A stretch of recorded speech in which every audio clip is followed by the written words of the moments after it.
করবেন sir. Composite supply বুঝতে পারিস নি? Rent sir, composite rent.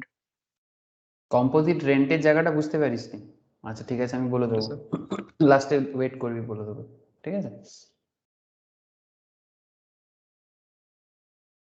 আচ্ছা, রেকর্ডিং স্টার্ট হয়েছে কি? হ্যাঁ স্যার।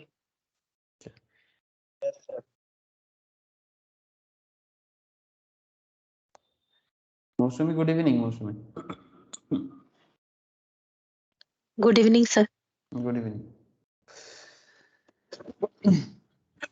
सॉरी। अच्छा देखो सर, तो फिर गुड इवनिंग सभी को एक बार फिर से। जीएसटी क्लास है, तो जीएसटी में ना हम लोग क्लास में डिस्कस कर रहे थे एग्जेम्पशन। लास्ट वीक नहीं हो पाया था लाइव क्लास, तो याद है क्या आप लोगों को? एग्जेम्पशन अंडर जीएसटी, पूरा एग्रीकल्चर रिलेटेड मैटर, उससे पहले चैरिटेबल इंस्टीट्यूशन रिलेटेड मैटर, ये सब डिस्कशन हुआ था। मतलब बेसिकली पॉइंट इज दैट कि जीएसटी एक बहुत वास्ट एरिया है। आप लोगों को पता है ना सर, जीएसटी क्या है? GST is a indirect tax system in India. क्या आप लोगों को पता है ये चीज? बोलो सर, क्या बात करते हो? इतना तो पता हो ही जाएगा ना सर कि जीएसटी जो है वो गवर्नमेंट ऑफ इंडिया का एक बहुत बड़ा रेवेन्यू का, क्या है सर, रेवेन्यू का सोर्स है ना। जीएसटी गवर्नमेंट ऑफ इंडिया का एक बहुत बड़ा रेवेन्यू का सोर्स है। Yes sir, I am not joking. इतना बड़ा रेवेन्यू का सोर्स है, क्यों? Because what is indirect tax? Sir there is a basic difference between direct tax and indirect tax. ऐसे तो आप लोगों को पता है, बट फिर भी मैं फिर से एक बार आप लोगों को याद दिलाता हूं कि क्या डिफरेंस है बेसिक डायरेक्ट टैक्स के साथ इनडायरेक्ट टैक्सेस का। सर डायरेक्ट टैक्सेस हम लोग इनकम करते हैं, गवर्नमेंट को जमा करते हैं, that is income tax. And what about indirect tax और जीएसटी? सर इनडायरेक्ट टैक्स और जीएसटी हो जाता है कि हम लोग इनकम के लिए टैक्स नहीं पे करते, हम लोग कंजम्पशन के लिए टैक्स पे करते हैं, या फिर बिजनेस करते हैं, ट्रांजैक्शन के लिए टैक्स पे करते हैं, मतलब बेसिकली ट्रेडिंग के लिए टैक्स पे करते हैं, बाई सेल होता है उसके बेसिस में टैक्स पे करते हैं। तो बेसिकली इनडायरेक्ट टैक्स मतलब आपका इनकम पे टैक्स नहीं क्रिएट किया जाएगा, आप बाई करोगे, सेल करोगे उसके बेसिस पे। तो बेसिकली सप्लाई बेस्ड है, बेसिकली ये सप्लाई बेस्ड है। आप लोगों को पता है जैसे जीएसटी या इनडायरेक्ट टैक्स का लास्ट जो बर्डन है ना, वो किस पे लगता है? अगर आप लोग बेसिक्स ऑफ जीएसटी कंप्लीट कर चुके हो, सभी को बोल रहा हूँ सर, अगर आप लोगों ने बेसिक्स ऑफ जीएसटी कंप्लीट कर चुके हो तो आपको वहां पर पता चल गया होगा जीएसटी का कुछ कैलकुलेशन भी वहां पर आपको करवाया गया है बेसिक्स ऑफ जीएसटी में, जहां पर अल्टीमेटली सबसे मतलब बड़ा जो बर्डन है जीएसटी का, मतलब जीएसटी के लिए चीजों का दाम बढ़ता है कि कम होता है? बताना सर। जीएसटी के लिए प्रोडक्ट प्राइस इंक्रीज करता है कि डिक्रीज करता है? प्रोडक्ट हो, सर्विस हो। डिक्रीज करता है सर, क्योंकि एक टैक्स लगता है ना। नहीं सर, प्रोडक्ट प्राइस इंक्रीज ही करता है। अरे एक टैक्स लगेगा, हजारों टैक्स। मेरा आपको सिंपल सवाल था, मैं आपको ये नहीं पूछा कि प्रीवियस टैक्स स्कीम जो वैट, सीएसटी, सर्विस टैक्स का जो स्कीम था, मैं आपको वो स्कीम के साथ बात नहीं किया आपको। मैं आपको बोला अच्छा, ऐसे जीएसटी लगेगा तो प्रोडक्ट प्राइस तो इंक्रीज करेगा ही। हाँ, सिंपल बात है सर, वही कि अगर मेरे प्रोडक्ट में सेल करने जाऊंगा तो गवर्नमेंट बोलेगा कि भाई हाँ ठीक है, तुम सेल करोगे 100 रुपीज़ का प्रोडक्ट सेल करोगे, मेरे को 10 टका दे देना, ठीक है? तो 10% टैक्स, कभी 28% टैक्स, कभी 12% टैक्स। तीन सिंपल जीएसटी लगाने से तो क्या हो गया सर, ना खांसी क्यों चल रहा है?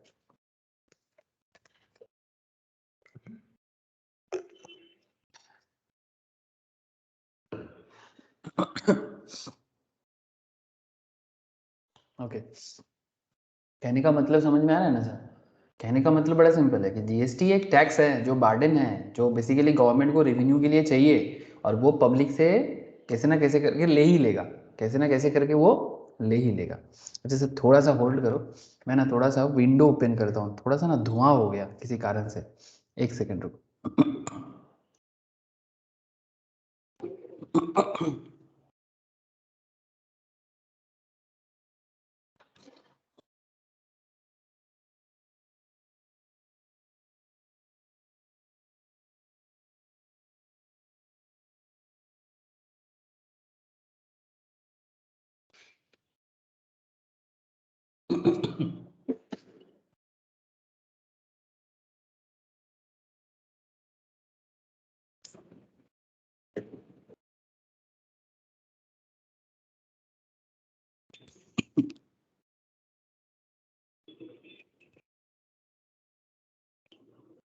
हेलो,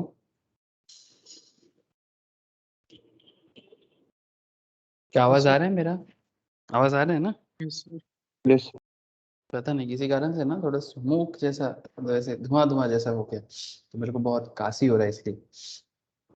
अच्छा तो कहने का मतलब बड़ा सिंपल था। तो जैसे मैं आपको एक काम करता हूँ सर, आज जो एग्जेम्पशन अंडर जीएसटी करेंगे ना, जैसे हम लोग चैरिटेबल इंस्टीट्यूशंस का जीएसटी एग्जेम्पशन देखा, उसके बाद हम लोगों ने एग्रीकल्चर रिलेटेड जो एरिया है ना, उसका भी पूरा जीएसटी एग्जेम्पशन हम लोगों ने प्रीवियस लेक्चर्स में डिस्कशन किया था। आज मैं आपसे बात करूंगा, दो सेक्टर ऐसा है जिसका जीएसटी रिलेटेड इशू सबको पता होना बहुत जरूरी है। एक है एजुकेशनल इंस्टीट्यूशन एंड दूसरा है हेल्थ सेक्टर्स। ठीक है, मतलब educational sector and health sectors. तो बहुत डिटेल्स में बात करूंगा आप लोगों से। ऐसा है क्या एजुकेशन सेक्टर में क्या जीएसटी नहीं लगता? क्या लगता है आप लोगों को? क्या एजुकेशन और हेल्थ में जीएसटी लगाना मना है? क्या लगता है? नहीं सर। मतलब लग सकता है एग्जाम्पशन है ना? ना। सर एग्जेम्पशन है, ठीक है, जीएसटी इज एग्जाम। नॉर्मली बहुत सारा एरिया है जो आपको एग्जेम्पशन ही मिलेगा इन जनरल, बट ऐसा भी कुछ एरिया है जहां पर आपको जीएसटी चार्ज होगा। तो point is very simple sir, point यही है कि आपको पता क्या करना है। आपको वही पता करना है जीएसटी में कि एजुकेशनल कौन से सर्विस में जीएसटी लग जाएगा। रेट ऑफ जीएसटी तो आपको पता चल ही जाएगा कि किस सेक्टर्स में क्या जीएसटी लगता है। दैट्स अ वेरी सिंपल, एक चार्ट फॉलो करने से हो जाता है। बट सबसे बड़ा सवाल as a GST expert, as a chartered, as a company secretary, या as a CMA, you have to know these things as a GST practitioners. You must know कि किस चीज में जीएसटी चार्ज किया जाएगा और किस चीज को जीएसटी में एग्जेम्प्ट कर दिया जाएगा, चाहे वो एजुकेशनल सेक्टर हो, चाहे हेल्थ सेक्टर्स हो, ठीक है, चाहे एग्रीकल्चरल इंडस्ट्रीज हो, चाहे चैरिटेबल ऑर्गेनाइजेशंस हो, आगे आगे और भी ऑर्गेनाइजेशंस है। गवर्नमेंट सर्विसेज का भी एक बहुत बड़ा एरिया है। गवर्नमेंट जो सर्विस प्रोवाइड करते हैं उसमें कितना जीएसटी लगता है। ये एग्जामेशन का जो पहला क्लास था ना, उसमें मैंने आप लोगों को ना पूरा ओवरव्यू दिया था कि कौन से सेक्टर्स में, कौन से सेगमेंट में क्या कॉन्सेप्ट काम करता है। ठीक है, तो चलो मैं एक काम करता हूँ, स्क्रीन शेयर करता हूँ। ये तो आप लोगों को पता ही है सर कि जीएसटी कितना इंपॉर्टेंट है। हमेशा दिखाता रहता हूँ आप लोगों को कि जीएसटी इतना इंपॉर्टेंट है कि गवर्नमेंट का 6.1 ट्रिलियन रेवेन्यू सिर्फ जीएसटी से आता है। हाँ, इनकम टैक्स का तो एरिया है ही सर, ये इसमें बहुत ग्रोथ चाहिए। जीएसटी में भी बहुत एरिया बाकी है जो गवर्नमेंट को अभी भी गवर्नमेंट को वो एरिया टच नहीं कर पाया गवर्नमेंट। और इनकम टैक्स तो अभी बहुत बाकी है। इनकम टैक्स देने में ना लोगों को बहुत मुश्किल लगता है। बाकी एक्साइज स्टिल थोड़ा बहुत है, ठीक है, ऐसे एक्साइज को भी जीएसटी के साथ मार्च कर दिया गया, but there is still some है यहाँ अभी भी। 19 का डेटा है ये, 1920 का। कॉर्पोरेट टैक्स एक अलग लेवल में काम करता है। इसके अलावा market loan, securities and against small savings, dividend and profits, मतलब गवर्नमेंट का कोई इन्वेस्टमेंट है, वहां से गवर्नमेंट को डिविडेंड एंड प्रॉफिट मिल जाता है। Other non tax revenue 1.3 trillion. मतलब आप समझ सकते हो, कस्टम्स का एक बहुत बड़ा एरिया है, ठीक है, जो अलग है, जीएसटी के अंदर नहीं है। कस्टम्स इज टोटली डिफरेंट, आप लोगों को अलग से पढ़ाया भी जाता है, ठीक है, कस्टम्स, जीएसटी कस्टम्स अलग से पढ़ाया जाता है। सो कस्टम्स बेसिकली एक्सपोर्ट इंपोर्ट पे लगता है, ठीक है, एक्सपोर्ट इंपोर्ट पे कस्टम्स का एरिया है। आई विल डिस्कस जब कस्टम्स पढ़ाएंगे तब बताऊंगा आप लोगों को। तो जीएसटी एक बहुत बड़ी चीज है सर, तो एंड हम लोगों को पता भी होना चाहिए प्रॉपरली। तो क्या बात करें अभी आपसे?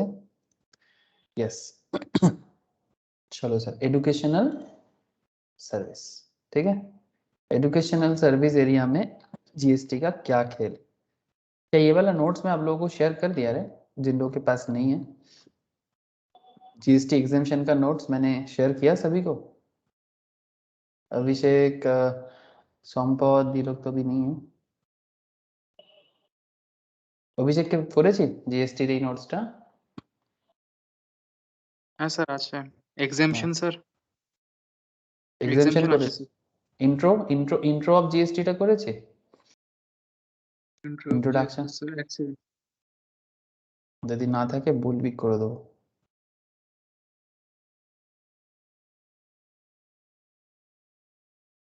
ঠিক আছে, পরে চেক করে দেখে নিস। अच्छा देखो, स्क्रीन में सबको एजुकेशन सर्विस दिखाई दे रहा है क्या? लास्ट दिन हम लोग एग्रीकल्चर कर चुके थे सर, ये लास्ट क्वेश्चन मैंने डिस्कस किया था। ऐसे दुखिया दास का क्वेश्चन एंड क्वेश्चन। आंसर, हाँ बोलो। Introduction with question and answer. हाँ हाँ हाँ वही होगा। अच्छा सर। ओके ठीक है। ये देखो एक दुखिया दास का था, दुखिया दास, ये वाला क्वेश्चन हम लोगों ने कर लिया था लास्ट वीक।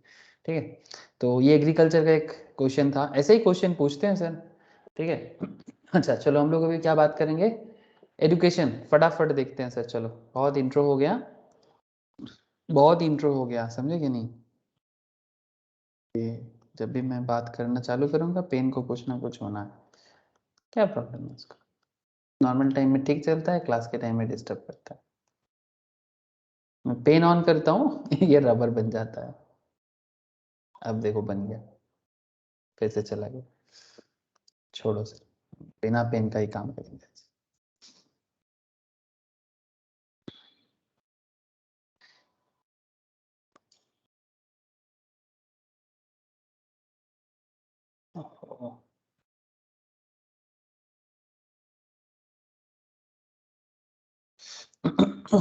एजुकेशन सर्विस, ठीक है।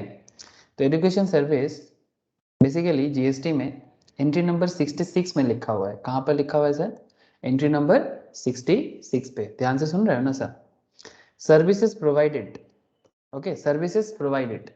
सर क्या बात है सर, क्या कहता है कि services provided by an educational institution to its student. ध्यान से सुनिएगा, फिर आगे पहले प्रोविजंस उसके बाद क्वेश्चन। अगर आपका प्रोविजन क्लियर हो जाए आप क्वेश्चन का जवाब दे सकते हो।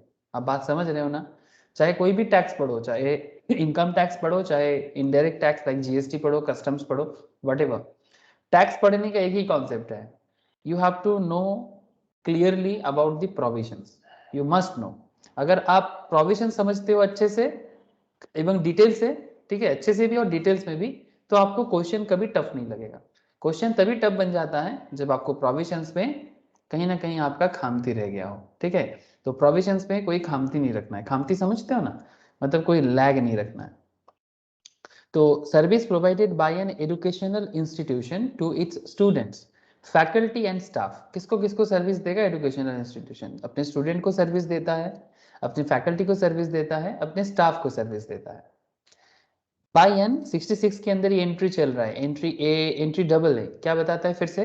By N educational institution by way of conduct of entrance exam. Educational institution entrance exam लेते हैं ना, जैसे सीएस इंस्टीट्यूट एंट्रांस लेते हैं, है ना। ऐसे और भी एजुकेशनल इंस्टीट्यूट है, CA institute, CM institute, IIT. हाँ सर, एंट्रांस एग्जाम कॉन्डक्ट करते हैं कि नहीं करते? आईआईटी, आईआईएम, कैट देते हैं लोग आईआईएम के लिए, आईआईटी के लिए आईआईटी एंट्रेंस देते हैं, जॉइंट एंट्रेंस, मेडिकल के लिए भी है मेडिकल एंट्रेंस। तो इस तरह का by an educational institution by way of conduct of entrance examination against consideration in the form of entrance fee. बदले में एक एंट्रेंस फी भी लेता है ना, क्या रे, एंट्रेंस फी लेता है कि नहीं लेता, क्या बोलते हो? Yes sir. एंट्री 6 में पॉइंट बी में क्या बताता है? To an educational institution by way of transportation of student, student के ट्रांसपोर्टेशन का सर्विस प्रोवाइड करते हैं, फैकल्टी के सर्विस देते हैं ट्रांसपोर्ट का, स्टाफ को देते हैं ट्रांसपोर्टिंग का। सर और क्या करते हैं? कैटरिंग, हाँ सर कैटरिंग, खाना वगैरह देते हैं। हाँ, खाना देते कि नहीं देते? बहुत सारे एजुकेशनल इंस्टीट्यूशन खाना भी प्रोवाइड करते हैं, including One mid day time. Meal. हाँ, including mid day meal scheme. Mid day meal भी गवर्नमेंट प्रोवाइड करता है ना, ये गांव के प्राइमरी स्कूल में, हाई स्कूल में देखने को मिलता है। इवन नॉट जस्ट गांव में, गलत हो जाऊंगा अगर गांव बोलूंगा, कोलकाता में भी। हाँ, मेरे को समझ में नहीं आता कि जहाँ जरूरत नहीं है वहाँ मिड डे मील का क्या है। हाँ बोलो, कोई कुछ बोला सर, आवाज नहीं आया, बोलो और एक बार। मिड डे मील सर, हाँ बोलना, सेंट्रल क्या बोल? स्कूल। हाँ, सेंट्रल एंड स्टेट गवर्नमेंट की स्कीम है। Very good sir. और किसी क्वेश्चन कोड चाहिए कि मिड डे मील नहीं है? हेलो, ना सर, नो क्वेश्चन। अच्छा, catering including any mid day meal scheme sponsored by the central government, state government और यूनियन टेरिटरी। ठीक है, ये बेसिकली गवर्नमेंट स्कीम है। तो ये भी एजुकेशनल इंस्टीट्यूशन का सर्विस है। ठीक है, सर्विस प्रोवाइडेड बाय। हाँ, अच्छा, और क्या सर्विस प्रोवाइड करते हैं? सिक्योरिटी और क्लीनिंग और housekeeping service performed in such educational institutions, that is also service. Service relating to admission to और कॉन्डक्ट ऑफ एग्जामिनेशन, एडमिशन के लिए और एग्जामिनेशन कॉन्डक्ट के लिए by such institution, that is also service. Educational institute कर रहा है।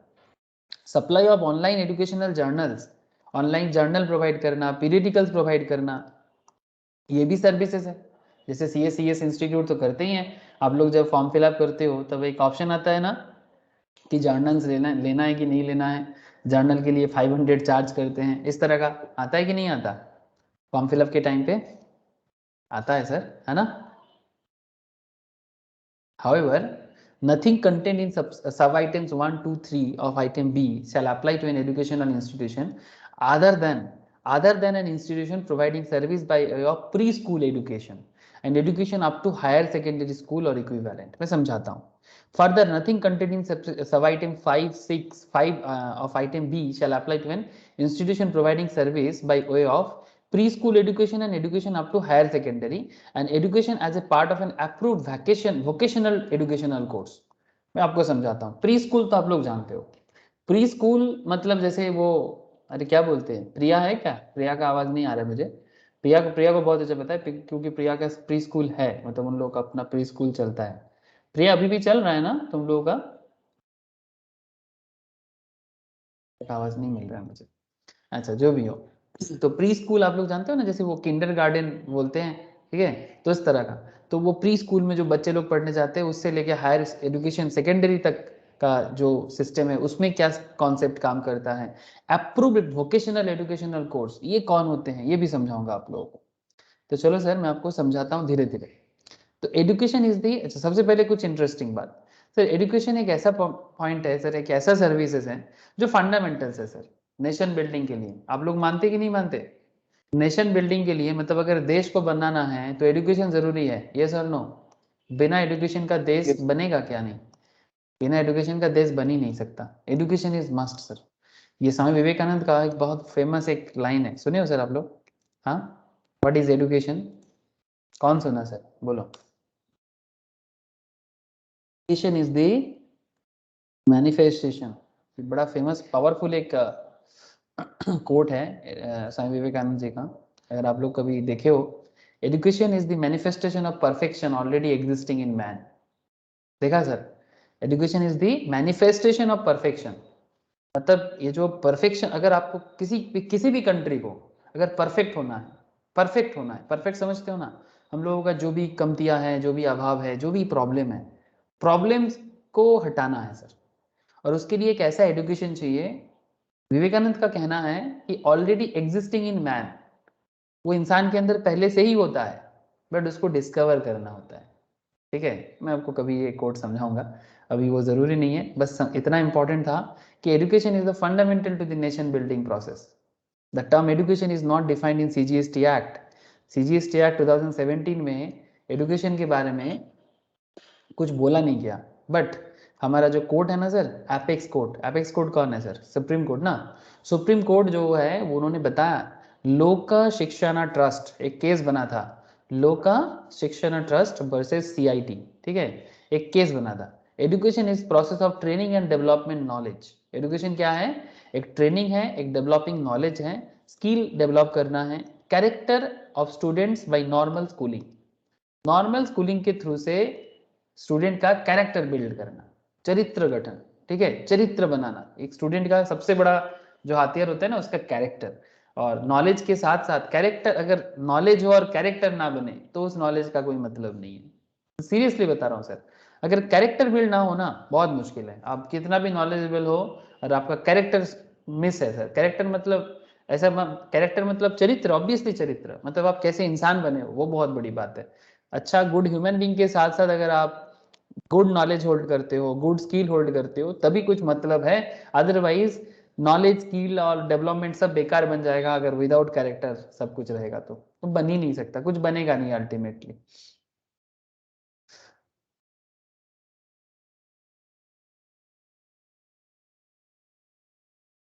Okay, तो टैक्सिंग द एजुकेशन सेक्टर ना, ये सब बातें क्यों चल रहा है, ये सब फिलोसॉफिकल बातें क्यों चल रहा है? बिकॉज इतना इंपॉर्टेंट एक फंडामेंटल पॉइंट है देश बनाने के बारे में. अगर उस सेक्टर्स को आप टैक्स लगा दोगे तो taxing the education sector has always been a sensitive issue. हमेशा एक सेंसिटिव इशू रहा है. As education is seen more as social activity than business one, है ना सर? एजुकेशन कोई बिजनेस तो है नहीं. एजुकेशन एक सोशल एक्टिविटी है। जो एजुकेटर्स हैं, जो पढ़ाते हैं, जो सिखाते हैं, जो टीचर्स हैं, जो एजुकेशनल इंस्टीट्यूशन है, जो कोचिंग इंस्टीट्यूशन है, हाँ सर, ये सब क्या करते हैं? बिजनेस करते हैं क्या? हाँ, प्रोडक्ट बेचते हैं क्या? क्या बोलते हो आप लोग? हाँ, या फिर स्टूडेंट कोई प्रोडक्ट परचेस करता है क्या? हाँ, कि भाई मेरे को ये कोर्स खरीदना है, वो कोर्स खरीदना है। नहीं, इट्स नॉट लाइक दैट। ठीक है, इसमें सिर्फ कोर्स खरीदना बेचना ये मेन बात नहीं है, वो तो आजकल कॉमर्शियलाइजेशन बन गया सर। ठीक है, but education is always seen more as a social activity. ये कभी भी बिजनेस एक्टिविटी नहीं हुआ करता है सर, आज भी नहीं देखा जाता, बट क्योंकि समय की मांग के साथ साथ ये बन गया है, वो अलग बात। इसीलिए गवर्नमेंट जहां पर भी बिजनेस दिखता है ना, जहां पर भी उनको ऐसा लगता है कि नहीं ये सोशल एक्टिविटी कम और प्रॉफिटेबल एक्टिविटी ज्यादा, तो वो टैक्स में आ जाता है सर। ठीक है, तो government has a constitutional obligation to provide free and compulsory elementary education. Government के पास एक कंपल्सरी ऑब्लिगेशन है। ऑब्लिगेशन मतलब दाय है गवर्नमेंट का, ऑब्लिगेशन। ठीक है, उसको बच्चे लोगों को पढ़ाना ही पड़ेगा फ्री।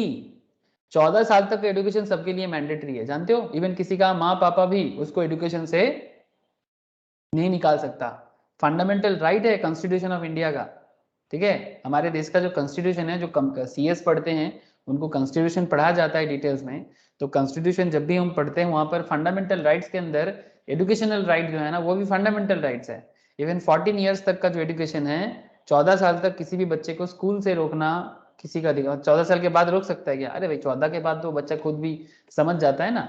तो ये कॉन्सेप्ट है कि भाई आपको एजुकेशन तो मिलेगा और वो भी फ्री। और किसी का मतलब है कोई माइकलाल जो उसको रोके एजुकेशन लेने से? कोई नहीं रोक सकता, इवन अपना पेरेंट्स भी नहीं, अपना पेरेंट्स भी नहीं। तो the government has a constitutional obligation to provide a free and compulsory elementary education to every child. हर बच्चे को देना है। दस टू प्रोमोट एजुकेशन, अगर एजुकेशन को प्रोमोट करना पड़ेगा, है ना। It would be beneficial if education service are exempted from tax. तो ये हमेशा बेनिफिटेड है सर कि एजुकेशनल सर्विस को टैक्स से एग्जेम्प्ट किया जाए। क्या सर, बात समझ में आ रही है कि नहीं? लॉजिक है कि नहीं बात में? है ना। एजुकेशनल मैटर को क्या करना चाहिए? टैक्स से एग्जेम्प्ट कर देना चाहिए। बड़ा सिंपल बात है ना। बट कॉमर्शियलाइजेशन ऑफ एजुकेशन, हाँ सर, प्राइवेट कोचिंग इंस्टीट्यूशंस, आप लोगों को पता ही है। हाँ, हमारे देश में कितना बड़े बड़े प्राइवेट कोचिंग इंस्टीट्यूशन बना है, यू ऑल नो, है ना। तो commercialisation of education is also a reality, इसको भी हम लोग ठुकरा नहीं सकते। एजुकेशनल मतलब कोचिंग इंस्टीट्यूट का मार्केट देखोगे, देखो सर बताते हैं आपको, चलो। Coaching business in India,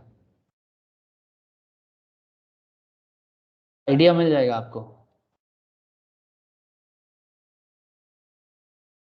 coaching industry का मार्केट साइज देखो, 2019 में ऑलमोस्ट $15 बिलियन का मार्केट साइज है इसका। मतलब एक रैंडमली मैंने उठाया, तो इससे आपको एक आइडिया लग सकता है कि कोचिंग मतलब किस लेवल में बिजनेस के हिसाब से चल रहा है वर्ल्ड वाइड। और इसका कुछ फेमस कंपनीज के बारे में तो आप लोगों को पता ही है, बाइजू, हाँ सर, क्या रे, पता है कि नहीं है? कॉमर्शियलाइजेशन का एक बहुत बड़ा कॉन्सेप्ट बाइजूस, जो ऑनलाइन एजुकेशन में बड़ा फेमस हुआ है सर। हाँ, ऑनलाइन ऑफलाइन, अन अकेडमी, यस सर, ठीक है, अन अकेडमी। बहुत ऐसे बहुत सारे कंपनीज आया है सर जो एक मतलब कोचिंग का कॉमर्शियलाइजेशन में बड़ा ही नाम कमाया है सर। तो ऐसे और भी है, पटना में चले जाओ आप, दिल्ली में चले जाओ, कोलकाता में भी बहुत सारे हैं, राइस माइस, क्या क्या नहीं है सर, नाम तो मतलब लाइन लग जाएगा। ठीक है, इसमें मेरा भी एक छोटा सा है, हम लोगों को पता है, ये भी प्राइवेट है। But concept is very simple sir, commercialisation of education is also a reality. The distinction between core and ancillary education is blurring, and education is now an organized industry with huge revenues. समझ में आ रहा है साहब? It's an organized industry with huge revenue. अब जब revenue का सुगंध लग गया, किसको? रेवेन्यू का सुगंध अगर लग गया किसको सर? रेवेन्यू, इसका सुगंध है ना। रेवेन्यू क्या है? हमेशा सुगंध लाता है। सुगंध समझते हो ना, मतलब अरे भाई वहाँ पैसा है, पैसा पैसा। हाँ, तो जब भी ये पैसा का गंध आ गया ना गवर्नमेंट को, तो गवर्नमेंट छोड़ेगा क्या? नहीं छोड़ेगा। समझ रहे हैं ना सर? तो the GST law tries to maintain a fine balance whereby core educational, एक कॉमन सेंस अभी जनरेट कर लो सर कि कौन से एजुकेशन में जीएसटी लगता है और कौन से एजुकेशन में जीएसटी नहीं लगता। हर चीज को रट के याद नहीं रख पाओगे, इतना बड़ा बड़ा लॉ है, कैसे याद करोगे हर चीज को? याद कम, थोड़ा स्मार्ट वर्क करना चाहिए। बहुत लोग पूछते रहते हैं सर याद नहीं हो रहा है, याद नहीं हो रहा है। अरे भाई याद होगा कैसे? तुम अगर कॉन्सेप्ट के साथ अपने आप को एडप्ट नहीं करते तो आप याद नहीं रख पाओगे। इंसान वही चीज याद रख पाता है सर जिसके साथ वो एडप्ट होता है। क्या गलत बोला सर? वो एग्जाम के पहले दिन रट्टा रट्टा लगा के जाना वो अलग तरह का एडुकेशन है। वो तो क्या बोलते हैं उसको, रट्टू तोता बोलते हैं ना उसको। मतलब वो बस आज खाया और कल बस खाली कर दिया टांकी, इस तरह का। वो कुछ काम का नहीं है। बट इस तरह का जो एजुकेशन है, चाहे चार्टर्ड, सीए, सीएमए या फिर यूपीएससी टाइप का जो एग्जाम है ना, इसमें ना ऐसा नहीं कि आज खाया और कल खाली कर दिया टैंकी, ऐसा नहीं होगा। आज खाना है, कल भी खाना है, जिंदगी भर खाते रहना है, खाली नहीं करना है इसको। तो खाली नहीं होगा, ऐसा कैसे याद करोगे? तो इसीलिए मैं बोल रहा हूँ आपको कि कुछ कॉमन सेंस और कुछ स्मार्ट कॉन्सेप्ट के साथ आप पढ़ाई करो, तो आपको देखना याद भी जल्दी होगा, और याद होगा भी ना, वो भूलोगे नहीं आप। इसीलिए मैं बार बार आप लोगों को बोलता रहता हूँ कि पढ़ाई करने के टाइम पे कंसस होके पढ़ाई करो। कंसस समझते हो? हिंदी में बोलते हैं चेतना। ठीक है, अगर आप चेतना के साथ पढ़ाई करोगे तो फिर एकदम गजब होगा। चेतना मतलब समझते हो ना, बांग्ला तो बोले चेतना। ठीक है, चेतना मतलब कंसस माइंड के साथ कि भाई आप क्या पढ़ रहे हो, क्यों पढ़ रहे हो, किस लिए पढ़ रहे हो, सोसाइटी में इसका क्या काम है, बिजनेस में इसका क्या खेल है, तो आपको समझ में आ जाएगा। गवर्नमेंट क्या चाहता है, ये है कॉन्सेप्ट। तो सर क्या कहना चाहते हो, जल्दी बताओ। ओके सर, चलो जल्दी बताते हैं। ठीक है सर, आप ही जवाब दे रहे हो, आप ही प्रश्न कर रहे हो, ये कैसा हुआ? The GST law tries to maintain a fine balance whereby core educational service provided and specified service received by educational institution are exempt। मतलब सिंपल बात है सर, जहां पर गवर्नमेंट को दिख गया भाई ये एजुकेशन तो कोर एजुकेशन है, तो वो एग्जाम हो जाएगा नॉर्मली। फिर आगे एक बात करूंगा सर आप लोगों से कि कौन देने से कोर और कौन देने से कोर नहीं, इसका भी एक बाइफर्केशन आएगा। ठीक है, बड़ा ही थीन लाइन है। ऐसा नहीं कि जो एजुकेशनल इंस्टीट्यूशन है, कुछ होते हैं जो, जैसे private coaching is not educational institution, government या फिर प्राइवेट कॉलेज वगैरह जो रिकॉग्नाइज्ड है वो एजुकेशनल इंस्टीट्यूशन है। बट नॉर्मल जो कोचिंग इंस्टीट्यूट, कोचिंग सेंटर जो होते हैं ना, वो एजुकेशनल इंस्टीट्यूशन नहीं है sir, as per the government rule. But जो प्राइवेट कॉलेजेस वगैरह है वो प्राइवेट है, बट वो एजुकेशनल इंस्टीट्यूशन है। तो क्या एजुकेशनल इंस्टीट्यूशन होने से एग्जेम्प्टेड और नॉन एजुकेशनल, मतलब अगर वो एजुकेशन देता है बट फिर भी उसको इंस्टीट्यूट नहीं कहा जाता, तो क्या उसके लिए एग्जेम्प्टेड नहीं है? नहीं, ऐसा भी नहीं है। नॉर्मली अगर आप मुझे पूछोगे सर क्या कोचिंग इंस्टीट्यूट का जो सर्विसेज है क्या वो एग्जेम्प्टेड है? नहीं है। जो भी प्राइवेट कोचिंग इंस्टीट्यूट है, अगर जो भी पढ़ाते हैं, जो भी सर्विस प्रोवाइड करते हैं, चाहे सीए कोचिंग हो, सीएस कोचिंग हो, योगा कोचिंग हो, ठीक है, वट एवर, ठीक है, आपको जो नॉलेज है, डॉक्टरी का कोचिंग हो, आईआईटी कोचिंग हो, ये सब एग्जेम्प्टेड नहीं है सर, इनको जीएसटी देना पड़ सकता है। ठीक है, लेकिन अगर गवर्नमेंट ऑर्गेनाइजेशन हो, एजुकेशनल इंस्टीट्यूशन हो, ठीक है, जैसे कॉलेज, स्कूल्स, ये सब ये एग्जेम्प्टेड कैटेगरीज में आते हैं। लेकिन ये भी कभी कभी कुछ ऐसे सर्विसेज प्रोवाइड करते हैं जो जीएसटी के अंदर आ सकता है। सर कब, कहाँ, कैसे, इसके लिए आपको थोड़ा वेट करना पड़ेगा।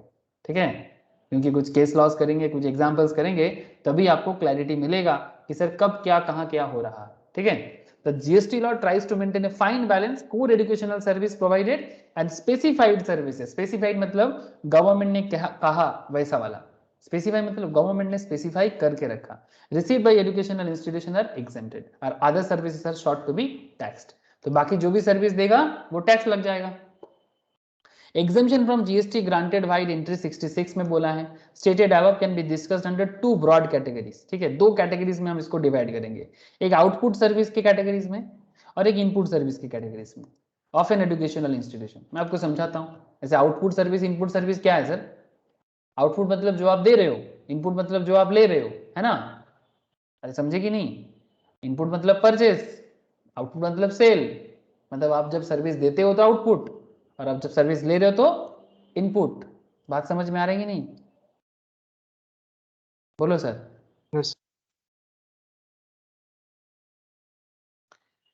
तो चलो देखते हैं ये आउटपुट सर्विसेज क्या है।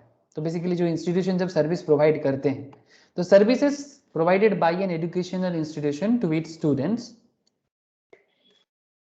Faculty and staff and by way of conduct of entrance examination against consideration. आप एंट्रेंस एग्जाम ले रहे हो, जैसे सीए लेते हैं, सीएस लेते हैं, आईआईटीज लेते हैं, आईआईएम लेते हैं, ठीक है, सीएमए लेते हैं, ठीक है, तो conduct of entrance examination against consideration in the form of entrance fee are exempt from GST.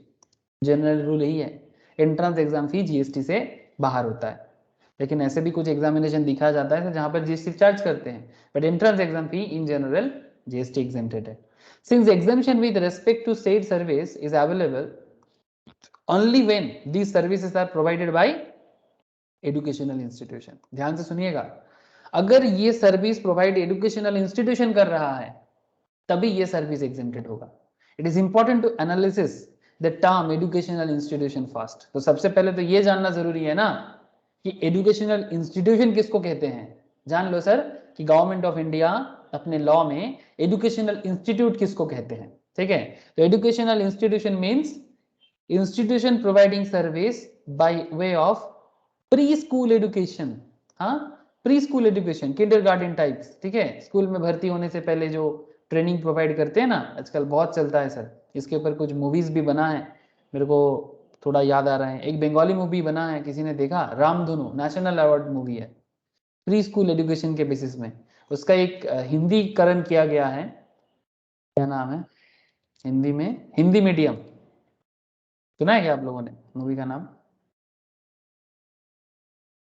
अरे सुने कि नहीं सुने? हाँ, वहां पर वो अपने बच्चे को प्री स्कूल एजुकेशन प्रोवाइड करते हैं ताकि उसको अच्छा स्कूल मिले. हाँ, रेगुलर एजुकेशन अच्छा जगह में मिले. तो इसे pre school education and education up to higher secondary school और इक्विवेलेंट. ठीक है, ये एजुकेशनल इंस्टीट्यूशन कैटेगरीज में आते हैं. Education as a part of curriculum for obtaining a qualification, for obtaining qualification recognised by any law for the time being in force. मतलब हमारे देश में जो लॉ चलता है, जो करेंटली चल रहा है, मतलब पुराना लॉ या मतलब जो लॉ अभी चल नहीं रहा, ऐसा वाला लॉ नहीं, जो टाइम बीइंग इन फोर्स, अभी फोर्स में है. ठीक है, मतलब अभी उसका चल रहा है लॉ.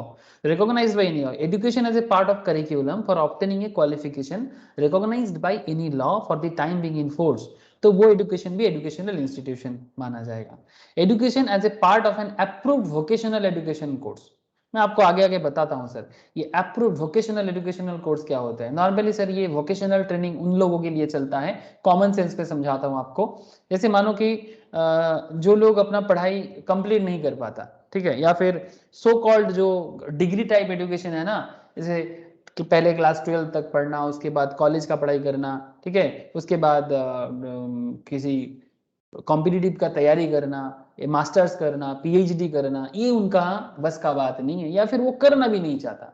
उन्हें बनना है क्या बताऊं सर, उन्हें बनना है टेक्नीशियन बनना है, कोई छोटा मोटा सैलून खोलना है, चाहे वो बाद में उसको बड़ा कर दे. ठीक है, हेयर कटिंग सर्विस लेना है, ब्यूटिशियन कोर्स करना है, ठीक है, मशीन चलाना आना चाहिए, इस तरह का. ठीक है, तो sir vocational educational course, desktop publishing, computer courses छोटा मोटा. ठीक है, तो वो सब सीख के भी ना लोग आजकल अच्छा खासा अपना सर्वाइवल कर रहा है, रोजी रोटी कमा रहे हैं. ठीक है, तो educational as a part of an approved vocational educational course. Vocation मतलब आपको किसी भी पेशा में, पेशा समझते हो ना, किसी भी पेशा में आपको बना दे, ऐसा पढ़ाई जो आपको ट्रेनिंग करके आपको किसी भी एक मैटर में आपको एस्टेब्लिश होने में हेल्प करे.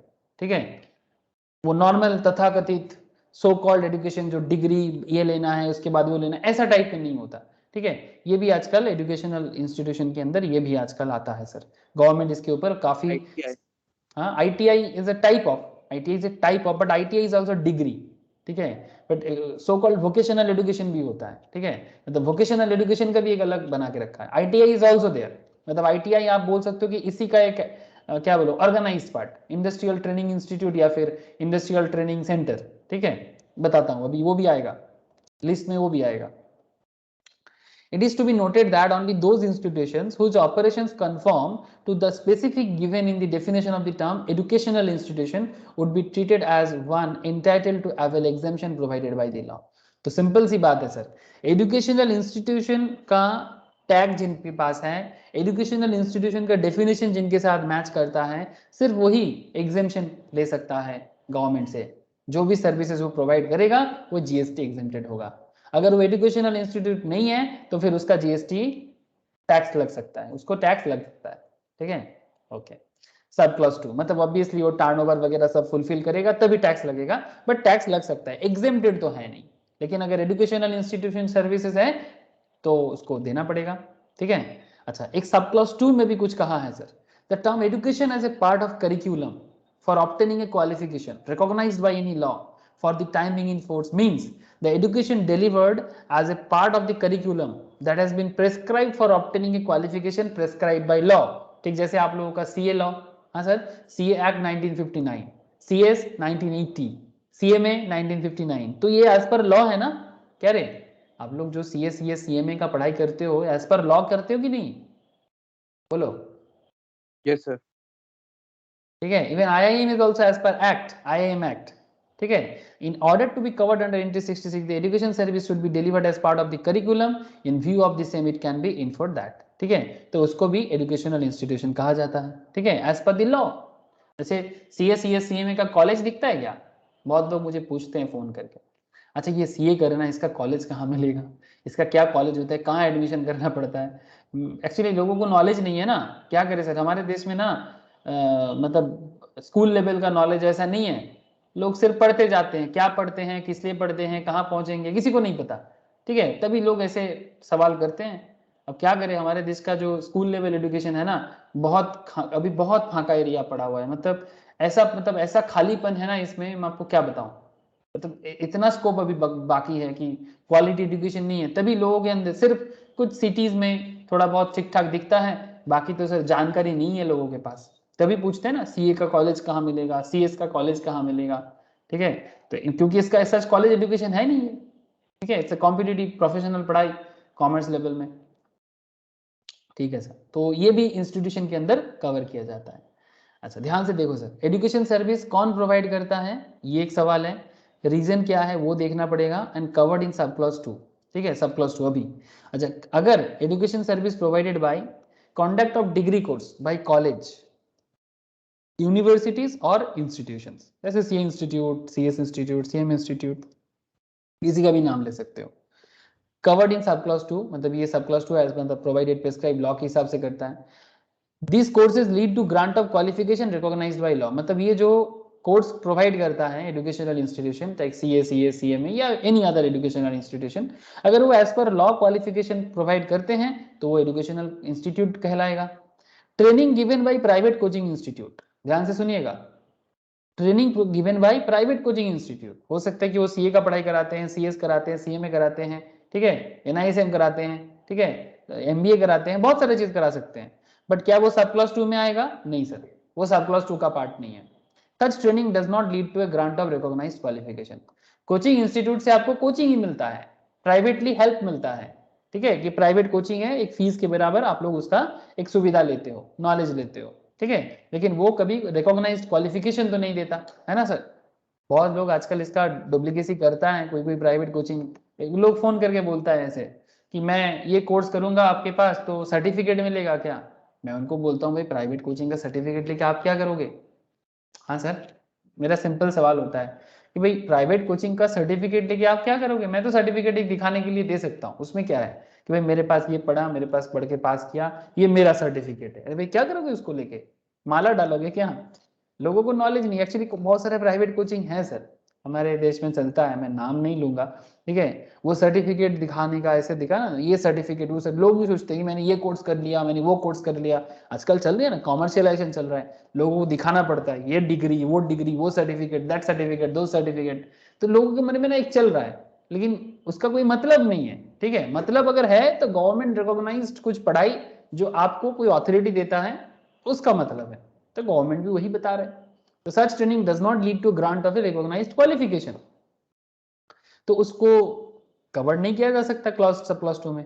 अच्छा, education as a part of prescribed curriculum for obtaining a qualification recognised by a law of a foreign country, ध्यान से सुनिएगा sir, education as a part of prescribed curriculum, curriculum prescribed है for obtaining a qualification recognised by law, but हमारे देश का law नहीं है, foreign country के लॉ के हिसाब से, तो क्या उसको भी एजुकेशन इंस्टीट्यूट मानेंगे इंडिया में? सर सब क्लास 2 में तो कवर नहीं करेंगे। ठीक है, only a course recognised by an Indian law is covered here, जो भारतीय लॉ, इंडियन लॉ जिसको रिकॉग्नाइज करेगा, सिर्फ उसको एजुकेशनल इंस्टीट्यूशन के हिसाब से कवर किया जाएगा। ठीक है, और अगर कोई फॉरेन कोर्स को मतलब इंडियन लॉ मान्यता देता है तो वो भी आएगा। कोई फॉरेन डिग्री को अगर इंडियन लॉ रिकॉग्नाइजेशन दे दिया तो फिर वो भी आएगा। समझ में आया सर बात? बोलो।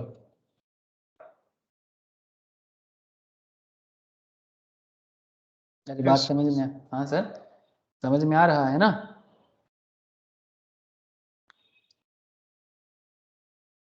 सर अगर सीमा लंदन की है तो उसको तो अभी तक गवर्नमेंट ऑथराइज नहीं है ना, मतलब उसको तो फॉरेन लॉ ही माना जाएगा ना। यस यस एकदम, सीमा लंदन, CFA, ठीक है, अच्छा सवाल किया तुम लोगों ने, ठीक है।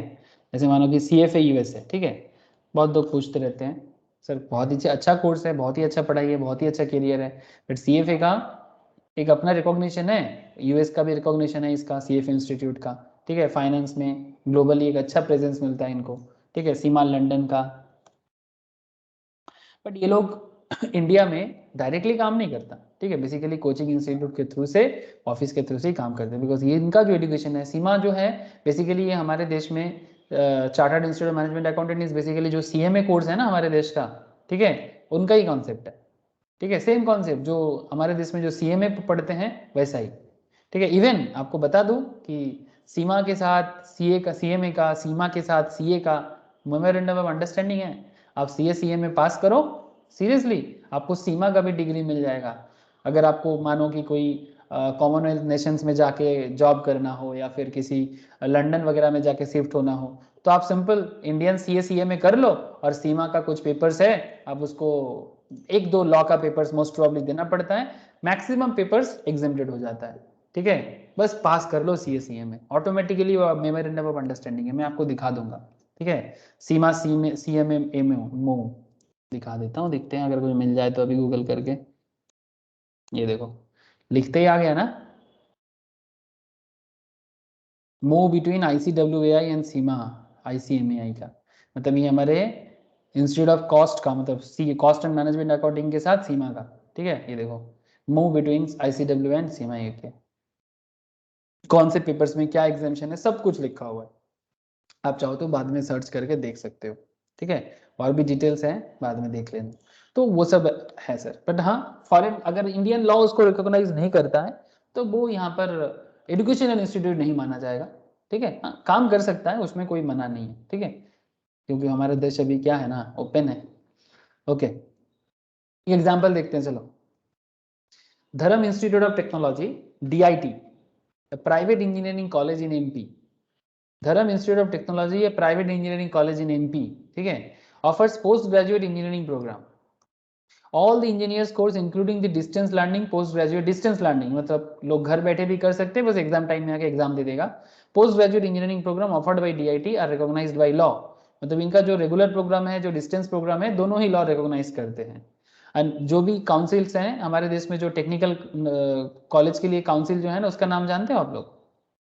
हाँ, टेक्निकल जो जैसे इंजीनियरिंग कॉलेज को ना एक अप्रूवल चाहिए होता है, AICTE, all Indian council, all India council for technical education, ठीक है, तो AICTE का अप्रूवल होना बहुत जरूरी है, तभी आप इंजीनियरिंग कॉलेज रन करा सकते हो, ठीक है। तो since DIT imparts education as a part of curriculum for obtaining qualification recognized by the Indian law, recognized by the Indian law, the same is an educational institution, क्योंकि वो Indian law के basis में चलता है, तो हम इसको क्या बोलेंगे, क्योंकि वो इंडियन लॉ के बेसिस में चलता है, तो हम इसको एजुकेशनल इंस्टीट्यूशन बोलेंगे, भले ही वो प्राइवेट कॉलेज क्यों ना हो, लेकिन प्राइवेट कॉलेज है, एज पर गवर्नमेंट अप्रूवल काम करता है, तो एजुकेशनल इंस्टीट्यूशन है। समझे कि नहीं समझे, बोलो सर, क्लियर है ये जो एग्जाम्पल है? okay. अच्छा, सब क्लास टू क्या बताता है, an institution provide pre school, मैं प्री कूल बोल रहा था, पागल हो गया, an institution providing pre school education, ठीक है, and education up to secondary and higher secondary, sorry up to higher secondary school, और इक्विवेलेंट क्वालिफिकेशन, मतलब हायर सेकेंडरी के साथ इक्विवेलेंट जो भी रिकॉग्निशन गवर्नमेंट देता है एज एन एजुकेशनल इंस्टीट्यूशन, उसको भी एजुकेशनल इंस्टीट्यूशन बोलेंगे, इसमें क्या प्रॉब्लम है। चलो देखते हैं एक एग्जाम्पल, एक पब्लिक स्कूल है, ठीक है, लिटिल वेज पब्लिक स्कूल, होगा कहीं पर, कहाँ बोला यहाँ पर, तमिलनाडु पे लोकेटेड है, चलो कोई दिक्कत नहीं है, हमें क्या प्रॉब्लम है, तमिलनाडु में हो या फिर कोलकाता में, school located in Tamil Nadu, the school has two branches, इसका दो ब्रांच है, one is pre school branch and another is higher secondary school, CBSE के थ्रू से एफिलिएशन मिला है इनको, pre school and higher secondary schools are educational institutions, thus little wedge public school qualifies as an educational institutions, समझ गए sir. और CBSE क्या है आप लोग तो जानते ही हो, central board of secondary education, है ना, अच्छा, सब क्लॉज 3 में क्या बोला? Sub clause 3 covers institution providing service by way of education as a part of approved vocational educational course, जैसे कि बात कर रहे थे आप लोग, ठीक है, तभी ITI ये सब बोल रहे थे ना, तो approved vocational educational course कौन कौन करा सकते हैं? देखो, जैसे शिवम बता रहा था ITI, yes you are absolutely right sir, a course run by ITI और ITC, ITC मतलब इंडस्ट्रियल ट्रेनिंग सेंटर, बस, ठीक है, सेम है, कहीं कहीं पर ITC का नाम भी चलता है। तो ITI और ITC affiliated to the national, ध्यान से देखिएगा, national council for vocational training NCVT और SCVT state council for vocational training, इनका अप्रूवल होना चाहिए, तभी आप ITI या ITC चला सकते हो। Offering course in designated trades notified under the apprentice act 1961, आप देख सकते हो, जैसे वो फैक्ट्रीज वगैरह में काम करते हैं ना, इस तरह का कुछ और तरह का भी कोर्सेस इसके अंदर रखा गया है, NCVT द्वारा सप्लाइड। NCVT मतलब national council for vocational training, ठीक है। Modular employable skill course, modular employable skill course, ऐसे आप लोग चाहो ना तो NCVT के साइट में विजिट कर सकते हो। NCVT MIS, ये देखो दिख रहा, गवर्नमेंट का साइट है, आप चाहो तो यहाँ पर जाके वोकेशनल ट्रेनिंग गवर्नमेंट से कर सकते हो। दिखाई दे रहा है सर आप लोगों को? देखो, ministry of skill development and entrepreneurship, यहाँ पर आपको बेसिकली स्किल ट्रेनिंग किया जाएगा आपका, आप जिस तरह का भी मतलब सीखना चाहते हो, different kind of electrical, electronics, ठीक है, कोई डिग्री वाला नहीं सर, बट मतलब नॉट लाइक BTech MTech और not like BBA MBA type, ठीक है, या फिर CS CMA CS टाइप, ये एक ऐसा टेक्निकल एरिया है जो आपको, जो फैक्ट्री में काम करते हैं, बहुत सारा इनका एरिया ऑफ एजुकेशन होते हैं जो इनको ट्रेनिंग प्रोवाइड कर दिया जाता है, और इसके बेसिस में ये फैक्ट्रीज चलाते हैं, बहुत सारे काम करते हैं, प्लेसमेंट मिलता है, बहुत अच्छा काम करता है sir. Training profile, instructor, examiner, calendar, functionalities, training, ITI search करो यहाँ से, अल्टीमेटली ITI इनके अंदर ही आ गया, ठीक है। ट्रेड स्टैटिस्टिक्स, बहुत सारा चीज आपको इसके अंदर जानने को मिलेगा। समझ में आ रहा है सब? क्या रे? कितना सर गवर्नमेंट एग्जाम में है ना मैंडेटरी कर रखा है, जहाँ टेक्नीशियंस वगैरह का जरूरत होता है ना, वहाँ पे ITI मैंडेटरी कर रखा है। Yes, you are again right sir, ठीक है, गवर्नमेंट एग्जाम में मैंडेटरी है, ITI सर्टिफिकेट चाहिए, तो उनको ITI में कोर्स करके आना पड़ता है, ठीक है, मतलब डिपेंड करते हैं किस तरह का एग्जाम है उसके लिए, ठीक है, तभी आपको यहाँ से करना पड़ेगा। तो मॉड्यूलर एम्प्लॉयबल स्किल कोर्स भी है, अप्रूव्ड बाय NCVT, ठीक है, run by a person registered with the directorate general of training, ministry of skill development and entrepreneurship, जो मैंने अभी आपको दिखाया, ठीक है, उसके साइड में जाके, the modular employable skills is the minimum skill set which is sufficient for gainful employment, मतलब एटलीस्ट आपको कुछ ना कुछ एम्प्लॉयमेंट मिले, उसके लिए आपको काम कराएगा। और self employment in the world of work, ठीक है, या फिर आप अपना खुद का बिजनेस बना सकते हो, ठीक है, ये काम की जगत है ना सर, काम करना पड़ेगा, ठीक है, काम करते चलो नाम जपते चलो, एक भजन सुनते हैं सुबह सुबह कृष्ण भगवान का, तो उसमें ना एक बड़ा अच्छा लाइन बताता है, बोलता है कि काम करते चलो और नाम जपते चलो। यस, वर्ल्ड ऑफ वर्क, इस दुनिया में अगर किसी को टिकना है तो काम करते जाना है, बैठे बैठे किसी के हाथ में पेड़ा पेड़ा मुआ कुछ नहीं आएगा, हाँ सर, लड्डू पेड़ा आएगा क्या बैठे बैठे, तो इसीलिए वर्ल्ड ऑफ वर्क, अब सेल्फ एम्प्लॉयड भी हो सकते हो, आपको जॉब भी मिल सकता है, चाहे वो छोटा मोटा हो, चाहे आप लोग जैसा, हाँ, आप लोगों का तो आजकल इतना डिमांड हो गया ना सर, CA CMA वाले का, मतलब क्या बताया सर, अरे सर 40-50 लाख का डिमांड मतलब ऑफर कर रहा है कंपनी, सीरियसली, फ्रेशर्स लेवल में, फ्रेशर्स लेवल में 40 लाख 50 लाख का ऑफर कर रहा है, मतलब आप सोचो कि कंपनी का किस लेवल में जरूरत पड़ रहा है, और किस लेवल का स्किल्स और नॉलेज आपके अंदर होना चाहिए कि कंपनी ऐसा मतलब ऑफर कर रहा है, ठीक है। ऐसे एवरेज 10 लाख 15 लाख नॉर्मल है ही, बट 10-15 को छोड़ के 40-50 में पहुंच गया, नॉर्मली वो 10 साल एक्सपीरियंस वाले को मिलता था, बट आजकल दुनिया बढ़ रहा है सर, बिजनेस लेवल बढ़ रहा है, कॉम्प्लेक्सिटीज बढ़ रहा है, मॉडर्न नॉलेज के साथ सबको ढूंढ रहा है company. It provides employable skills too early school drop outs, देख रहे हैं ना, जो लोग जल्दी जल्दी स्कूल खत्म कर लिया, ड्रॉप आउट हो गए, 8 तक पढ़ा फिर नहीं पढ़ पाया, उनके लिए ये सब कोर्सेज ज्यादा डेवलप मतलब काम करता है सर, 8 के बाद नहीं पढ़ पाया या छोड़ दिया। एग्जिस्टिंग वर्कर्स, यस, जो अभी ऑलरेडी वर्कर्स है पर न्यू मॉडल पता नहीं है उनके लिए, सीकिंग स्किल अपग्रेडेशन, ठीक है, worker seeking certification of their skills acquired informally, मतलब इनफॉर्मली सीख लिया था बट कोई सर्टिफिकेट नहीं था, इसके लिए जाना पड़ेगा। To improve their employability and provide certification after completion of the course. ठीक है, ऐसा नहीं कि किसी का नॉर्मल पढ़ाई नहीं हुआ तो जिंदगी आधा अधूरा नहीं रहे, सबके लिए कुछ ना कुछ है। इस दुनिया में कोई बेकार नहीं बैठा रहता, बस अपना इंटरेस्ट को ढूंढ के उस पर्टिकुलर काम में घुस जाना पड़ता है। मतलब बहुत लोग बोलते हैं ना कि इसका पढ़ाई नहीं होगा तो क्या करेगा, अरे कुछ तो करेगा। ठीक है, हाँ कुछ ना कुछ सीखना पड़ेगा, ऐसे नहीं होगा, कुछ ना कुछ सीखना पड़ेगा। ठीक है, हवा में थोड़ी कुछ होता है। एक एग्जांपल देखो सर, काला दृष्टि ITI, काला दृष्टि ना या कल दृष्टि, काला दृष्टि। ठीक है, काला दृष्टि ITI गोरखपुर में है, नाम थोड़ा चेंज करके दे सकता है।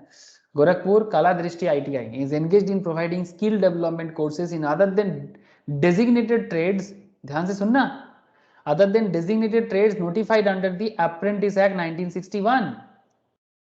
Sir look at this point, आप ऐसा कोर्स ऑफर करते हो जो other than designated trades notified under the apprentice act 1961, other than, तो फिर क्या होगा, इसमें GST एग्जेम्प्ट होगा क्या, या इसको एजुकेशन इंस्टीट्यूशन बोलेंगे? No sir.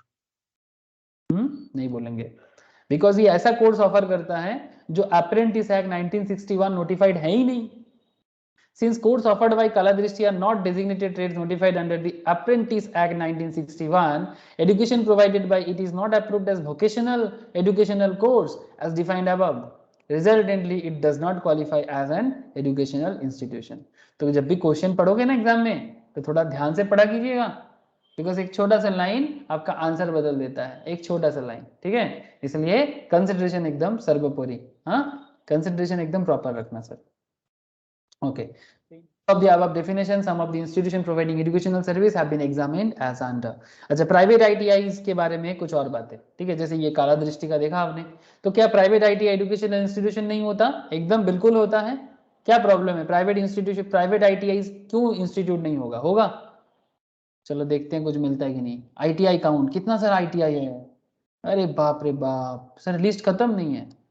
आप अगर ITI का लिस्ट देखो, वेस्ट बंगाल में कितना सारा है, उसके अंदर डिस्ट्रिक्ट में जाओगे 24 नॉर्थ 24 में सबसे ज्यादा, एक्चुअली वेस्ट बंगाल का सबसे ज्यादा पॉपुलेशन नॉर्थ 24 में रहता है, जानते हो? वेस्ट बंगाल का जितना सारा डिस्ट्रिक्ट है उसमें सबसे ज्यादा लोग रहते हैं 24 परगनास नॉर्थ। ठीक है, मतलब ये करेंटली मैं जहां पर हूँ वो भी नॉर्थ 24 परगनास में है।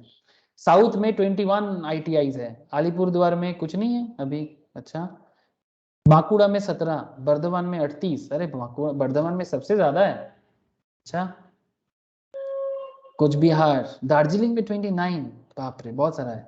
समझ रहे हैं ना सर किस तरह से ITI काउंट हुआ यहाँ पर? ठीक है, तो ये कुछ एरिया ऑफ डिस्कशन है, आप चाहो तो बाद में खुद के लिए पढ़ सकते हो, मेरे को इतना नहीं बोलना है। तो ये गवर्नमेंट ITIs था, तो मेरे कहने का क्या मतलब है, प्राइवेट को भी मिल जाएगा, आप ढूंढोगे तो वो भी मिल जाएगा। Private ITIs qualify as an educational institution if the education provided by this ITI is approved as vocational educational course as defined by the Apprentice Act। ठीक है, अप्रेंटिस एक्ट 1961, अगर वो ऐसा करता है तो exempt from GST under entry 66। Services other than designated trades are liable to GST, अगर वो डेजिग्नेटेड ट्रेड्स के हिसाब से काम नहीं करता तो फिर GST चार्ज करना पड़ेगा।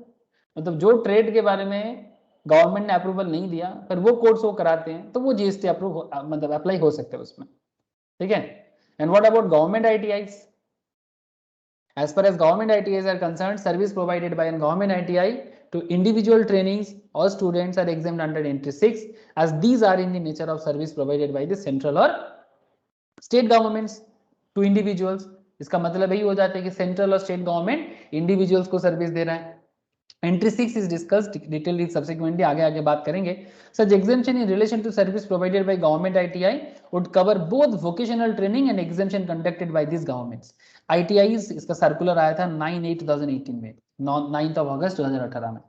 अच्छा, अब सवाल एक बड़ा सवाल है, as regard the service provided to private ITIs, एक बात ध्यान से सुनिएगा, ये तो प्रोवाइडेड बाय चल रहा था। ठीक है, अगर कोई गवर्नमेंट प्राइवेट ITIs को कोई सर्विस प्रोवाइड करता है, मतलब कोई बाहर वाले उनको सर्विस प्रोवाइड करते हैं, ठीक है, मतलब इनपुट सर्विसेज। ठीक है, as regard the service provided to private ITIs, only service relating to admission to or conduct of examination received by a private ITI in respect of such designated trades are exempt. All other service provided to the institute is liable to GST. मतलब अगर कोई exam conduct और admission related matter पे कोई service provide कर रहा है ITI में, तो उनका सर्विसेज एग्जेम्प्ट हो सकता है प्राइवेट में, ठीक है। गवर्नमेंट के लिए तो एग्जेम्प्ट है ही, ठीक है।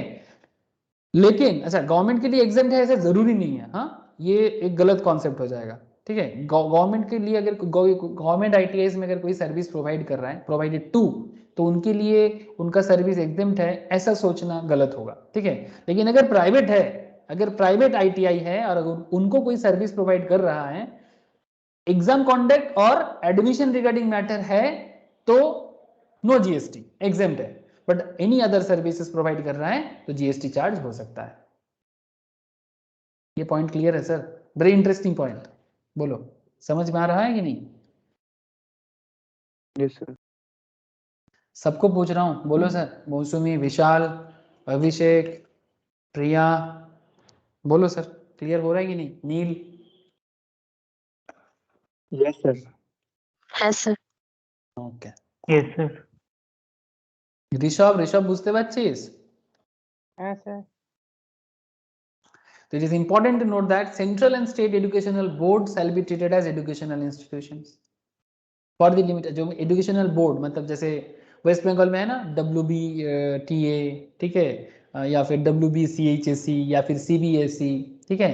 Central and state educational board shall be treated as educational institutions for the limited purpose of providing service by way of conduct of examination to the students, ठीक है। जो एग्जाम कंडक्ट करते हैं, जैसे वेस्ट बंगाल में है ना वेस्ट बंगाल बोर्ड WBCHSE, वेस्ट बंगाल से क्या बोलते हैं, काउंसिल फॉर हायर एजुकेशन, ऐसे है ना WBCHSE। और सेंट्रल CBSE का central board of secondary education, ऐसे ISC भी है, ठीक है। इस तरह का आप लोगों को पता भी है, ठीक है। अभी वो जरूरी नहीं है, फुल फॉर्म जान के अभी कोई मतलब नहीं है इसका, बट कुछ एग्जांपल देखते हैं। चलो, अनरिकॉग्नाइज्ड एजुकेशनल इंस्टीट्यूशन, यस, इनका क्या है सर? मतलब ऐसे है ना। अब तेरा क्या होगा कालिया? हाँ, तेरा मतलब कौन? तेरा मतलब अनरिकॉग्नाइज्ड एजुकेशनल इंस्टीट्यूशन, मतलब गवर्नमेंट के हिसाब से who are those institution they are called unrecognised. किसको, कौन ऐसा है जिसको अनरिकॉग्नाइज्ड बोलेंगे? अब तेरा क्या होगा कालिया? सर ये कालिया लोग ये है सर, प्राइवेट कोचिंग सेंटर्स और अदर अनरिकॉग्नाइज्ड इंस्टीट्यूशंस। दो सेल्फ स्टाइल्ड, क्या है सर? सेल्फ स्टाइल, अपने स्टाइल से चलता है एज एजुकेशनल इंस्टीट्यूशन, इसको आप एजुकेशन इंस्टीट्यूशन ही बोलेंगे। और आजकल लोगों को मतलब पब्लिक जो है ना, इन्हीं पे ज्यादा फेथ करते हैं कंपेयर टू गवर्नमेंट इंस्टीट्यूशन। क्या बोलते हो? हाँ सर, ये जो जमाना चल रहा है, गवर्नमेंट एजुकेशनल इंस्टीट्यूशन से प्राइवेट कोचिंग पे ज्यादा लोगों का फेथ है ना। बच्चा कहाँ बनेगा, प्राइवेट कोचिंग में कि सरकारी स्कूल में? क्या लगता है? Private coaching. क्या जमाना बन गया सर। जो एजुकेशनल इंस्टीट्यूशन है वहां पर कुछ नहीं होता, होता है जो अनरिकॉग्नाइज्ड है। जिंदगी कहाँ बनता है? अनरिकॉग्नाइज्ड पे। रिकॉग्नाइज्ड पे जिंदगी नहीं बनती। इससे बड़ा दुख और क्या हो सकता है? तो प्राइवेट कोचिंग सेंटर्स और अदर अनरिकॉग्नाइज्ड इंस्टीट्यूशन, ठीक है। देखो, ये प्रोफेशनल लेवल में बात अलग है, ठीक है, लाइक CA, CS, CMA, ठीक है, या फिर MBA लेवल का पढ़ाई, इसको मैं अलग कर सकता हूँ, ठीक है। लेकिन ये जो स्कूल लेवल एजुकेशन है, इसको मतलब देखो, ये हायर एजुकेशन है, प्रोफेशनल एजुकेशन है, ये सेल्फ स्टाइल में चलेगा सर, क्योंकि यहाँ पर ना स्किल बेस्ड पढ़ाई है, स्किल बेस्ड एजुकेशन है, नॉलेज बहुत चाहिए यहाँ पर, मार्केट नॉलेज, एक ओपन मार्केट होना चाहिए। बट सवाल ये उठता है जब बात स्कूल लेवल का आता है, जैसे क्लास 5 से लेके 12 तक का, क्लास KG1 से लेके क्लास 4 तक का, मेरे को वो समझ में नहीं आता कि उस लेवल में जो स्कूल कॉलेजेस है, स्कूल है स्पेशली, ठीक है, तो वहां पर पढ़ाई क्यों नहीं होता? वहां पर लोगों को फेथ क्यों नहीं है? ये मेरे मन में बड़ा सवाल चलता है। कम से कम स्कूल का पढ़ाई तो हो जाए सर। स्कूल में तो लोग अपने बच्चे को बना पाए कि भाई स्कूल में इतना खर्चा करके इतना बड़ा बड़ा स्कूल चलता है, हाँ, करोड़ों का खर्चा होता है महीने महीने, कुछ तो बन जाए वहां पर, नेशनल बिल्डिंग वहीं पर तो होगा। लेकिन वहां कुछ नहीं बनता, समझ में नहीं आता। जो भी हो, अब जो है सबके सामने एक ही फैक्ट है सर। अच्छा, तो बेसिकली देखो अनरिकॉग्नाइज जो है ये एजुकेशनल इंस्टीट्यूशन तो नहीं है, तो some of the designated trades notified under the apprentice act, छोड़ो ये जरूरी नहीं है। अच्छा नहीं बोल देते एक बार, ये जो नोटिफाइड जो अप्रेंटिस एक्ट के अंदर कौन से पढ़ाई जो है ट्रेनिंग प्रोवाइड किया जाता है, उसका एक नोट यहाँ पर देके रखा। जैसे आप लोगों को तब मैं समझा रहा था ना वोकेशनल ट्रेनिंग, जैसे क्या क्या ट्रेनिंग होता है देखो, जो अप्रेंटिस एक्ट 1961 के हिसाब से चलता है, electrician, wireman, carpenter, plumber, mason, mechanic, tool and die maker, baker and confectioner, weaver, tailor, footwear maker, photographer, beautician, painter, desktop publishing operator DTP, gardener, cable television operator, library assistant etcetera. ऐसे बहुत सारा courses होता है sir, ठीक है, कुछ example आपको बताया गया। अच्छा प्राइवेट कोचिंग रिलेटेड एक बात करते हैं, सुपर माइंड, अरे है ना सुपर 30 बोल के एक बड़ा फेमस कोचिंग है ना अपना, जिसके ऊपर एक मूवी भी बना है ऋतिक रोशन का, क्या नाम है वो सर का, पटना में बड़ा फेमस है sir, super 30 batch, Anand Kumar, हाँ उनके ऊपर एक मूवी भी बना है सर, वो सुपर 30 जो IIT में क्रैक कराते हैं, ठीक है। तो जो भी हो कंट्रोवर्सी में नहीं जाऊंगा, ठीक है। Super minds a coaching institute in Raipur provides a coaching for institute of banking personal selection, IBPS selection के लिए भेजते हैं लोगों को, प्रोबेशनरी ऑफिसर PO के लिए। Super minds being a coaching centre which trains candidates to secure banking job, क्या इसको एजुकेशनल इंस्टीट्यूशन बोलेंगे? नहीं। तो फिर in terms of exemption of notification नहीं, इनके लिए एग्जाम्पशन काम नहीं करता, इनका जो भी चार्जेस है सर्विसेज है ये GST लेवल चार्जेबल होना चाहिए, ठीक है। समझ रहे सर, समझ हो गया सर, अनरिकॉग्नाइज्ड और कोचिंग सेंटर का क्या खेल है।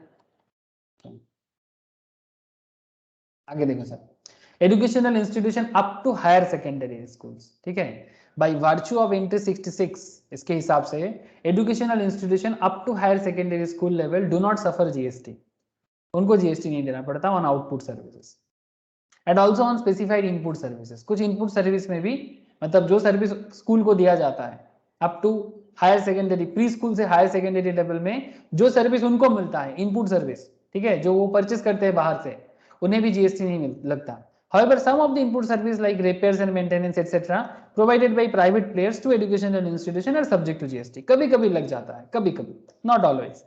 Output services of lodging boarding in hostels, hotel बोल दिया, सॉरी हॉस्टल्स, स्कूल होते हैं ना सर बोर्डिंग स्कूल टाइप, हाँ जहाँ पर आपको बोर्डिंग या लॉजिंग भी देते हैं, है ना, रहने का भी जगह देते हैं, provided by such educational institutions which are providing pre school education and education up to higher secondary school. ऐसे देहरादून में बड़ा फेमस बोर्डिंग स्कूल है ना, ये मूवीज में दिखाते हैं, या मैं भी बचपन में बोर्डिंग स्कूल में रहा, बट वो रामकृष्ण मिशन के स्कूल में रहा जो ट्रस्ट के अंडर चलता है, ठीक है, बट बहुत ही फेमस बोर्डिंग स्कूल है सर, ठीक है, बड़ा ही मतलब लग्जरियस और बहुत ही सुंदर।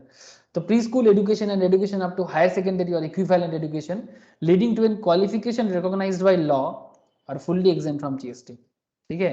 Annual subscription fees charged as lodging and boarding charges by such educational institution from its students for hostel accommodation shall therefore not attract GST। इसमें GST नहीं लगता, वो लॉजिंग बोर्डिंग में भी GST नहीं लगता।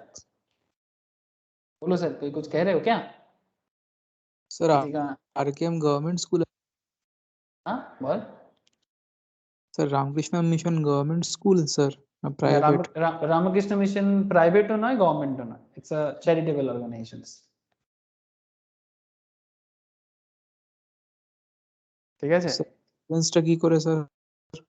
হ্যাঁ বল স্যার গভর্নমেন্ট স্কুল আর charitable অর্গানাইজেশনের ডিফারেন্সটা কি হবে sir? government school run by government and charitable institution is run by charitable trust, Ramakrishna Mission Charitable Trust, Belur Math, Belur Math তো কোনো গভর্নমেন্ট সংস্থা নয়, গভর্নমেন্ট সংস্থা কি? না স্যার, এটা একটা চ্যারিটেবল ট্রাস্ট, ঠিক আছে। তো ট্রাস্টের মধ্যে কি হয়, এটা NPO বা NGO কনসেপ্টে চলে এগুলো, ঠিক আছে।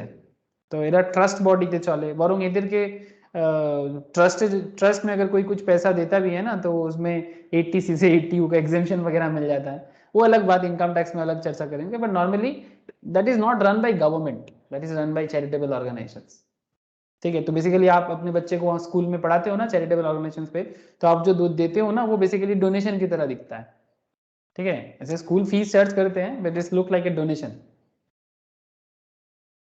अच्छा सर। आजकल प्राइवेट स्कूल में डोनेशन का एक बड़ा फेमस बात चलता है, बट बेसिकली क्या प्राइवेट स्कूल को डोनेशन का जरूरत पड़ता है? हाँ, वो तो एक ब्राइब चलता है, ब्लैक मार्केट चलता है ना, कि डोनेशन एक्स्ट्रा पैसा दे के स्कूल में एंटर कर दिया, वो अलग बात है sir. That's a different issue. वो donation is not donation. Donation तो एक्चुअली, डोनेशन वर्ड बेसिकली किसके लिए है? जो ट्रस्ट है, जो लोगों की अच्छाई के लिए काम करता है ना, जिनका मोटिव प्रॉफिट मेकिंग नहीं है, जिनका मोटिव है सर्विस प्रोवाइड करना, ठीक है। जैसे रामकृष्ण मिशन और भी काफ़ी सारा मिशन एक्टिविटीज़ होता है, जैसे अपना क्या बोलते हैं उसको, बड़ा ही फेमस इस्कॉन का भी काफ़ी सारा स्कूल वगैरह है, ठीक है। तो ऐसे जो ट्रस्ट के थ्रू से स्कूल वगैरह चलाते हैं ऐसे। Boarding schools provide service of education coupled with other services. अच्छा, ये वाला ध्यान से देखो sir. Boarding school provided service of education coupled with other services like providing dwelling units of residence and food, ठीक है। मतलब स्कूलिंग भी दे रहा है, साथ में रेसिडेंस और फूड भी दे रहा है, रहने का भी जगह, खाना, सब कुछ बोर्डिंग स्कूल ही दे रहा है।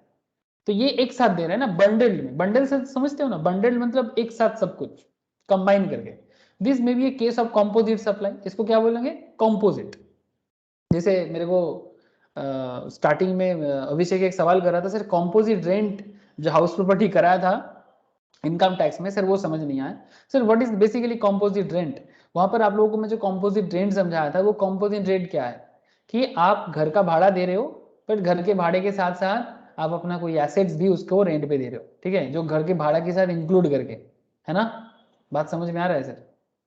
हाउस प्रॉपर्टी क्लास तो आप लोगों ने भी किया है ना। तो घर का भाड़ा आप दे रहे हो, बट उसके साथ आप घर का रेंट भी नहीं, उसके साथ एसेट भी रेंट पे दे रहे हो।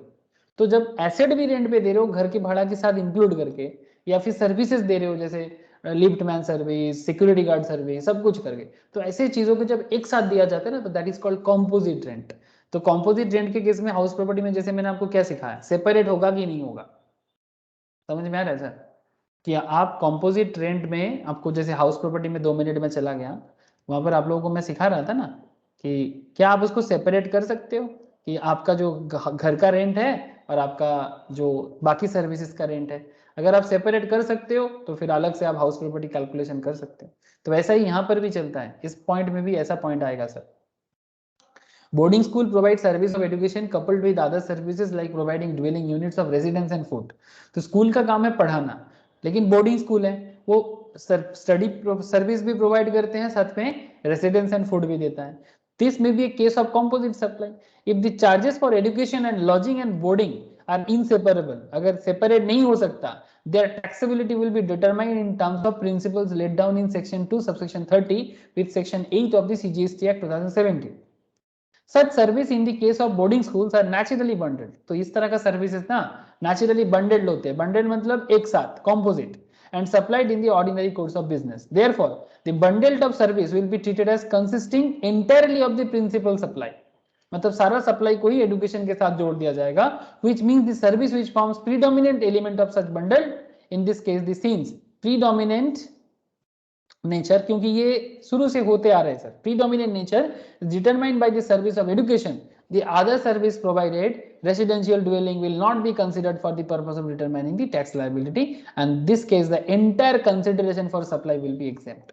मतलब एजुकेशन, फूडिंग, लॉजिंग सब कुछ एग्जेम्प्टेड माना जाएगा, ठीक है। ये बोर्डिंग स्कूल के साथ ये कॉन्सेप्ट चलता है, ठीक है।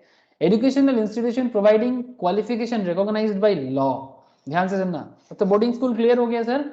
चाहे आप लॉजिंग वगैरह सब सेपरेट भी कर लो, बट नॉर्मली वो इनसेपरेबल है और वो प्रीडोमिनेंटली इनसेपरेबल होता है, और इसलिए एजुकेशन के साथ साथ फूडिंग लॉजिंग भी एक्सेम्प्टेड होता है। क्लियर है बात? बोलो।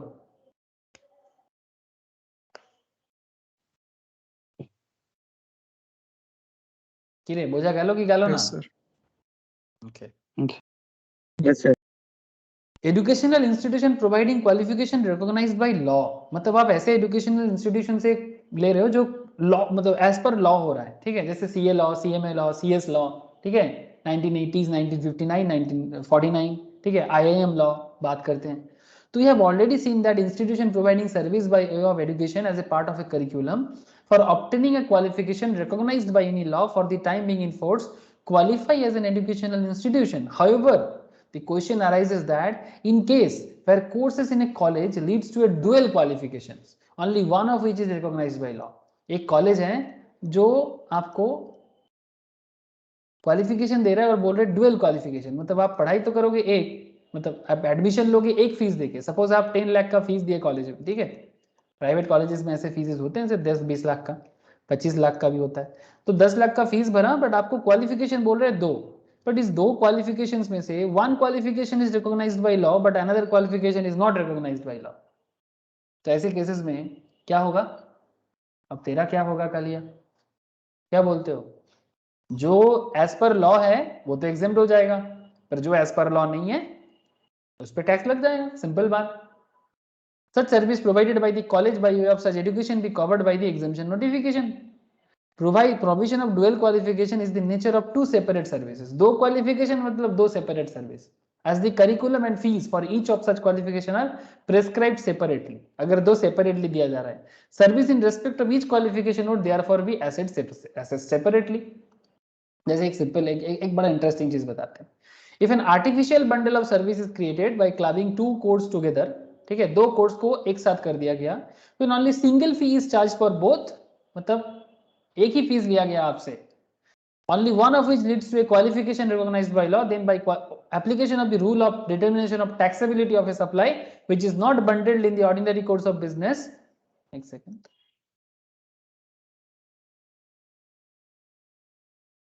Which is not bundled in the ordinary course of business, it shall be treated as mixed supply as per provision contained in section 2 subsection 74, read with section 8 GST Act 2017. The taxability will be determined by the supply which attract highest rate of GST. मतलब बात यह है कि अगर आप दोनों supply को club कर देते हो और उसमें एक लॉ के साथ जुड़ा हुआ है और एक विदाउट लॉ है, ठीक है, तो ऐसे केसेस में रूल क्या कहता है कि आपको जीएसटी चार्ज किया जा सकता है, बिकॉज आप दो अलग अलग सप्लाई को एक कोर्स में क्लब करके जोड़ देते हो। इसमें क्या है ना, आप टैक्स चोरी कर सकते हो। मतलब से फॉर एग्जांपल आप बोल रहे हो कि आप एजुकेशन देते हो, ठीक है, से फॉर एग्जांपल आजकल प्राइवेट कॉलेज वगैरह ऐसे बहुत सारे अट्रैक्शन देते हैं ना, कि जैसे क्या क्या सब नाम, बिजनेस एडमिनिस्ट्रेशन, ठीक है, ऐसे नाम दे दिया, उसके लिए आपसे 10 लाख ले रहा है, और जब एडमिशन लेने जाते हो तो आपको बोलता है स्पोर्ट्स एक्टिविटी सब इंक्लूडेड है, ठीक है, स्पोर्ट्स ट्रेनिंग, ठीक है, सिंगिंग ट्रेनिंग, डांसिंग ट्रेनिंग, सब कुछ अट्रैक्शन के लिए सब कुछ आपको जोड़ दे रहा है, ठीक है। तो आपको बोला जा रहा है एजुकेशन के लिए आप जा रहे हो, उसका मेन काम है एजुकेशन प्रोवाइड करना, sports training dancing is not part of this, but उसको क्लब कर दिया गया। तो ऐसे केसेस में one is as per law, another is not as per law. अगर ऐसा होता है तो पूरा का पूरा सर्विस में ना जो हाईएस्ट रेट ऑफ टैक्स है वही अट्रैक्ट कर दिया जाएगा, ठीक है, समझ गए ना सर। डुअल क्वालिफिकेशंस हो सकता है, उसमें प्रॉब्लम नहीं है, बट अगर एक एज पर लॉ है और दूसरा एज पर लॉ नहीं है तो फिर highest rate of GST apply हो जाएगा दोनों के ऊपर। समझ गए कि नहीं? Yes sir. कॉलेज वगैरह में चलता है ना, incidental auxiliary courses provided by you have hobby classes, extracurricular activities in furtherance of overall well-being will be an example of naturally bundled course and therefore treated as composite supply. अगर ये composite supply है, normal पढ़ाई के साथ included है, no issue. One relevant consideration in such case will be the amount of extra billing being done on the for the unrecognized component, the recognized course.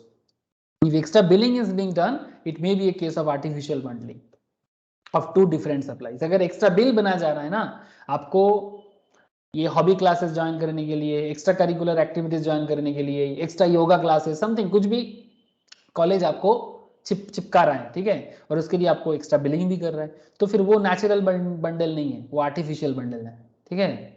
तो ऐसे cases में two different supplies and not supplied together in the ordinary course of business and therefore will be treated as a mix supply and attracting the rate of highest rate of component of the entire consideration. तो पूरा consideration में highest rate of GST जो भी रहेगा उस particular segment में वो charge किया जाएगा।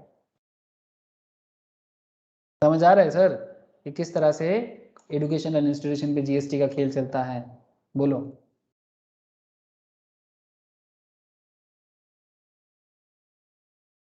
बोलो सर बोलो। देखो स्पेशल केसेस आए हैं इनके लिए, इंडियन इंस्टीट्यूट ऑफ मैनेजमेंट, बहुत ही खर्चा होता है सर आईआईएम में, पता है आप लोगों को आईआईएम का एजुकेशनल फीस, एनी आइडिया किसी को भी? 3 लाख सर हाँ पर ইয়ার 3 লাখ কত? স্যার 20 লাখ টাকা 2 বছরের 20 लाख टाका, 20 लाख 25 लाख ऑलमोस्ट, ठीक है।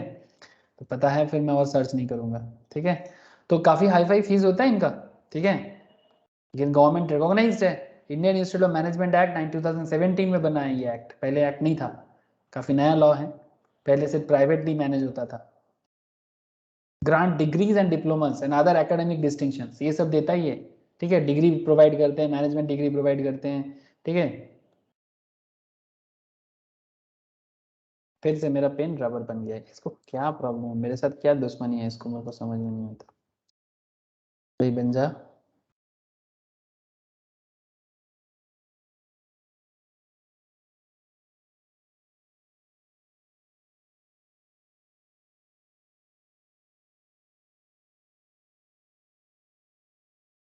फिर से गुस्सा हो गया, नहीं बनेगा, छोड़ो।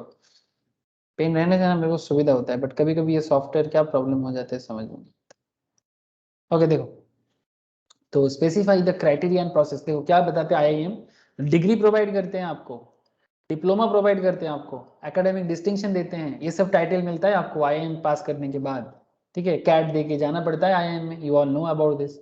तो specific the academic content of the programme. Resultantly, all the IIM fall under the purview of educational institution because as per law है, as they provide education as a part of curriculum for obtaining a qualification recognized by law for the timing in force। Sir इसमें ना special cases हैं, ध्यान से सुनना। ये IIM वाले जो लॉन्ग ड्यूरेशन प्रोग्राम कराते हैं ना, जो इनका रेगुलर प्रोग्राम है, जो 1 ईयर और मोर होते हैं normally, for which they award diploma and degree certificate duly recommended by board of governors as per the power vested in them under IIM Act 2017। Service provided by IIMs to their students in all such long duration programs are exempt from GST।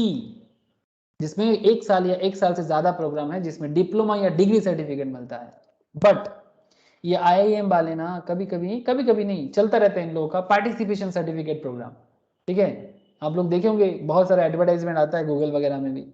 IIM also provides various short duration, short term programs less than 1 year का, 3 महीना, 2 महीना, 1 week participation certificate to the executive professional as they considered as participants and they are not considered as a student of the IIM, ठीक है।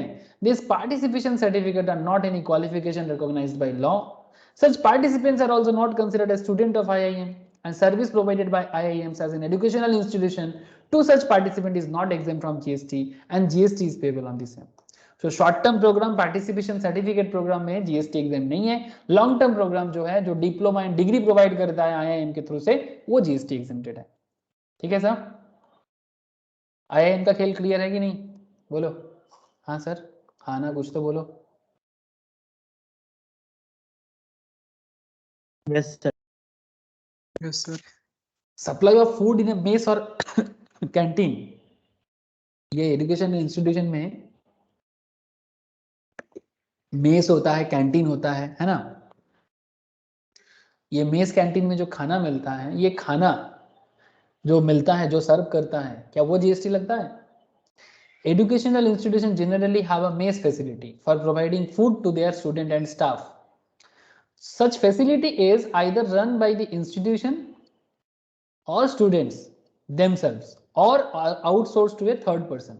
ये जो facility है, या इधर इंस्टीट्यूशन प्रोवाइड करते हैं या तो स्टूडेंट themselves और outsourced to a third person, ऐसा होता है।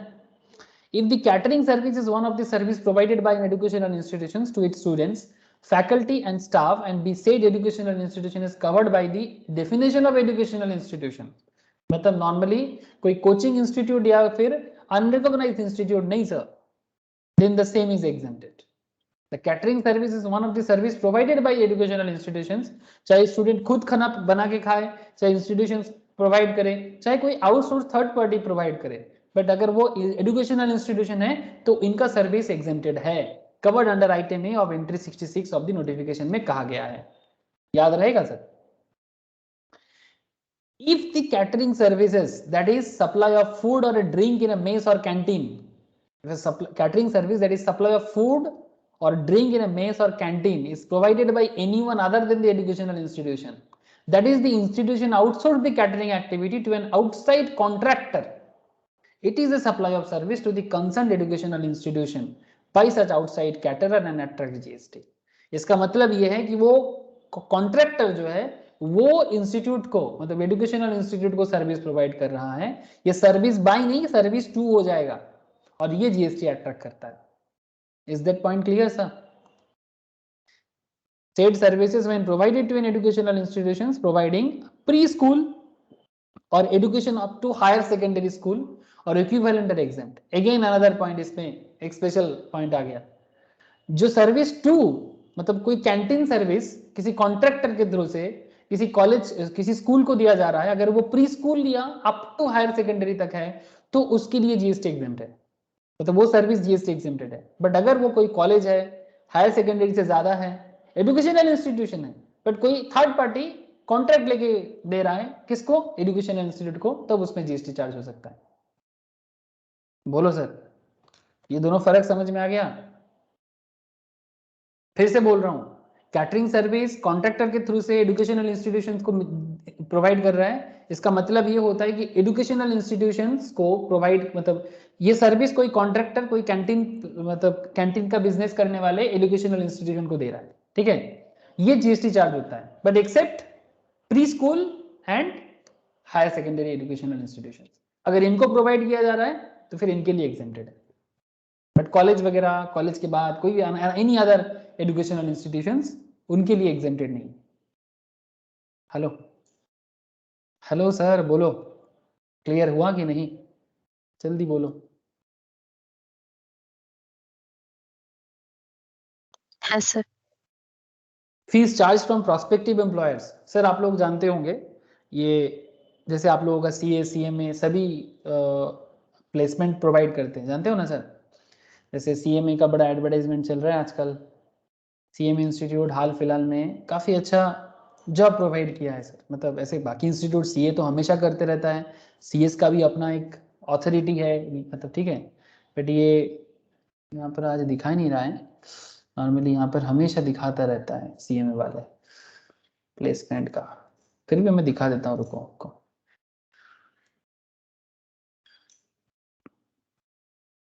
दिखाई दे रहा है सर? देखो, ऐसे तो यहाँ पर आपको डिफरेंट दिख रहा होगा. इवन इंटरमीडिएट्स के लिए भी, मतलब नॉट जस्ट फाइनल वाले के लिए तो है ही, इवन इंटरमीडिएट्स के लिए भी ओपनिंग होता रहता है. ठीक है, सीए इंटर सीएमए इंटर के लिए भी ओपनिंग चलता है. आप यहाँ पर रिक्रूटर्स देख पा रहे हो सर? हेलो, रिक्रूटर्स देख पा रहे हो क्या? CMA campus placement drives. ठीक है, ऐसे सीए का भी है, सीएस का भी है. मेरे को सीएमए का फटाफट मिल गया इसलिए सीएमए दिखा दिया. आपको CS and CMA CA institute के साइड में भी मिल जाएगा. ठीक है, हिंदुस्तान पेट्रोलियम, ठीक है, ये आपका हेवी हाल, मतलब ये कुछ एरोनॉटिक्स का कुछ है. ठीक है, ओएनजीसी, एनटीपीसी, एनएमडीसी, ठीक है, ये सब गवर्नमेंट का है. इसके अलावा इंडियन ऑयल, प्राइवेट प्लेयर भी बहुत सारा है सर. ये तो प्राइवेट वाले, ये देखो एचएसबीसी, एक्सिस, आईसीआईसीआई, आईडीबीआई, बंधन. ठीक है, सभी को इस बार तो लास्ट 3-4 महीने में 500-600 लोगों को प्लेसमेंट मिला सर. 500-600 लोगों को बड़ा अच्छा प्लेसमेंट सर्विस दिया इस बार सीएमए वाले. मतलब मार्केट में ना एमबीए से ज्यादा डिमांडिंग हो गया. एमबीए का मतलब इवन एमबीए वगैरह का ना उतना वैल्यूएशन नहीं रहा है एक्सेप्ट आईआईएम वगैरह छोड़ के. तो इसलिए सीएमए का बहुत वैल्यूएशन हो रहा है. सीएस का वैल्यूएशन तो ऐसे ही गवर्नमेंट के थ्रू से है, सीएमए का भी है. गवर्नमेंट रिकॉग्नाइज्ड अथॉरिटी तो है ही इनके पास, बट जॉब लेवल में भी काफी डेवलपमेंट हो गया है सर. सो कहना क्या चाहते हैं sir? Sir fees charge from prospective employer, ये जो कंपनीज है ना, ये जॉब मतलब अच्छा कैंडिडेट ढूंढने के लिए कॉलेज में आते हैं, इंस्टीट्यूशन में आते हैं, तो वो कैंपस प्लेसमेंट देगा. तो कैंपस प्लेसमेंट के लिए कॉलेज, मतलब वो आईआईटीज आईआईएम में पहुंचते हैं या फिर सीएम इंस्टीट्यूट में पहुंचते हैं, तो वो ना कॉलेज या इंस्टीट्यूशन को ना पेमेंट करते हैं. तो educational institution such as IITs IIM charge a fee from prospective employers like a corporate house, MNCs who come to the institute for recruiting candidates through campus interviews in relation to campus recruitments. Such service shall also be liable to tax. ठीक है sir. Maritime courses approved by DGCP. ये DGCP कौन है? Director general shipping, मतलब वो shipping level में जो training चाहिए ना, मेरीटाइम ट्रेनिंग इंस्टीट्यूट.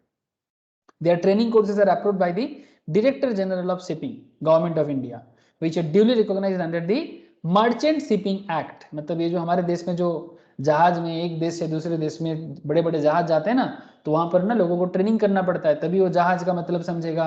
एक जहाज इतना बड़ा बड़ा देश, एक इंडिया से ऑस्ट्रेलिया, ऑस्ट्रेलिया से श्रीलंका, मर्चेंट नेवी, हाँ, वहां पर जाता है, तो उसके लिए ट्रेनिंग चाहिए ना। तो इनका जो ट्रेनिंग होता है ये भी मर्चेंट शिपिंग एक्ट के थ्रू से होता है, और ये गवर्नमेंट रूल के हिसाब से होता है। तो देयरफॉर मैरीटाइम ट्रेनिंग इंस्टीट्यूट और educational institutions and the course conducted by them are exempt subject to fulfilment of other conditions, जो हम लोग अभी इतना देर से पढ़े, ठीक है। अच्छा, आउटपुट सर्विस में हम लोग इतना सारा चीज पढ़े। अभी इनपुट सर्विस में 2-3 पॉइंट देख लेना चाहिए ना। Regarding input service, it may be noted that where output service are exempted, educational institution may not be able to avail credit of tax paid on the input side.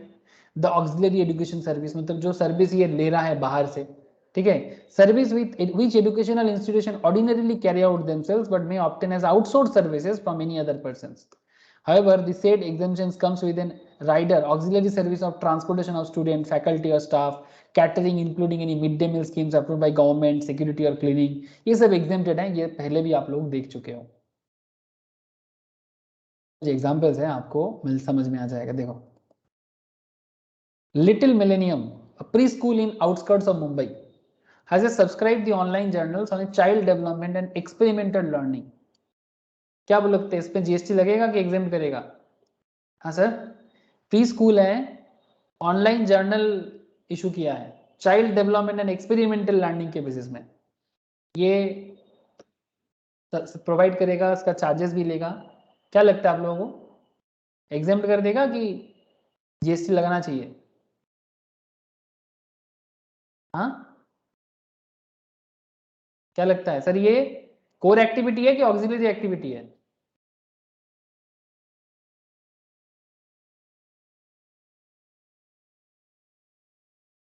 बोलो sir.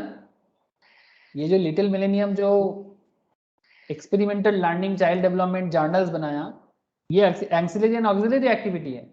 The services of supply of online educational journals or periodicals provided to an institution providing service by way of preschool education are not exempt. ये exempt नहीं है, समझ में आया ना। Similarly, ASM Transporters has provided service of transportation of students and faculty from their residence to school and back to pathway schools, मतलब फिर से स्कूल में लाना, हायर सेकेंडरी स्कूल है ये। तो services of transportation of student, faculty and staff provided to an institution providing service by way of education up to higher secondary school, ये exempted है सर। बात समझ में आया sir?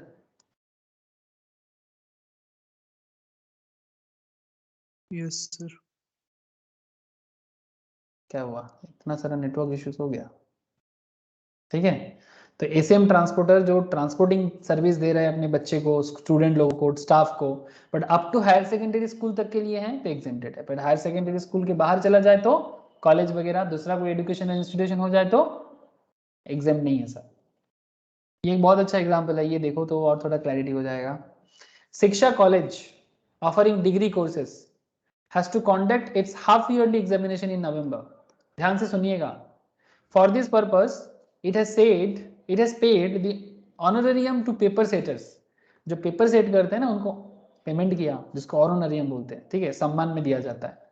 And examiners not on the rolls of, मतलब ये शिक्षा का रोल में नहीं है, रोल मतलब जो पेरोल है ना, मतलब शिक्षा कॉलेज के अंडर में ये लोग काम नहीं करता, बाहर की कोई है, तो फॉर देयर सर्विसेज पेमेंट किया उन लोगों ने।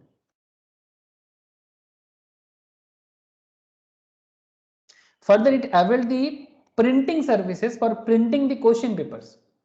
क्वेश्चन पेपर प्रिंट करने का सर्विस भी लिया। Paper and content and provided by शिक्षा कॉलेज, पेपर और कंटेंट शिक्षा कॉलेज ने दे दिया फॉर कंडक्टिंग एग्जामिनेशन। क्या लग रहा है सर, क्या ये सर्विस एग्जेम्प्टेड होगा? इनपुट सर्विस है, कॉलेज को दिया जा रहा है, आउटपुट नहीं, कॉलेज नहीं दे रहा है, कॉलेज बाहर वालों से ले रहा है। Service provided to an educational institution, एकदम first starting of the class में ही बोला था sir, service provided to an educational institution relating to the admission to or conduct of examination by such institution are exempt. Therefore, service of paper setters and examiners and printing service availed by Shiksha College are exempt. पूछा क्या लो? हाँ sir, समझ में आया कि नहीं आया? कि कौन सा इनपुट सर्विस को एग्जाम करोगे और कौन सा इनपुट सर्विस में टैक्स लगाओगे।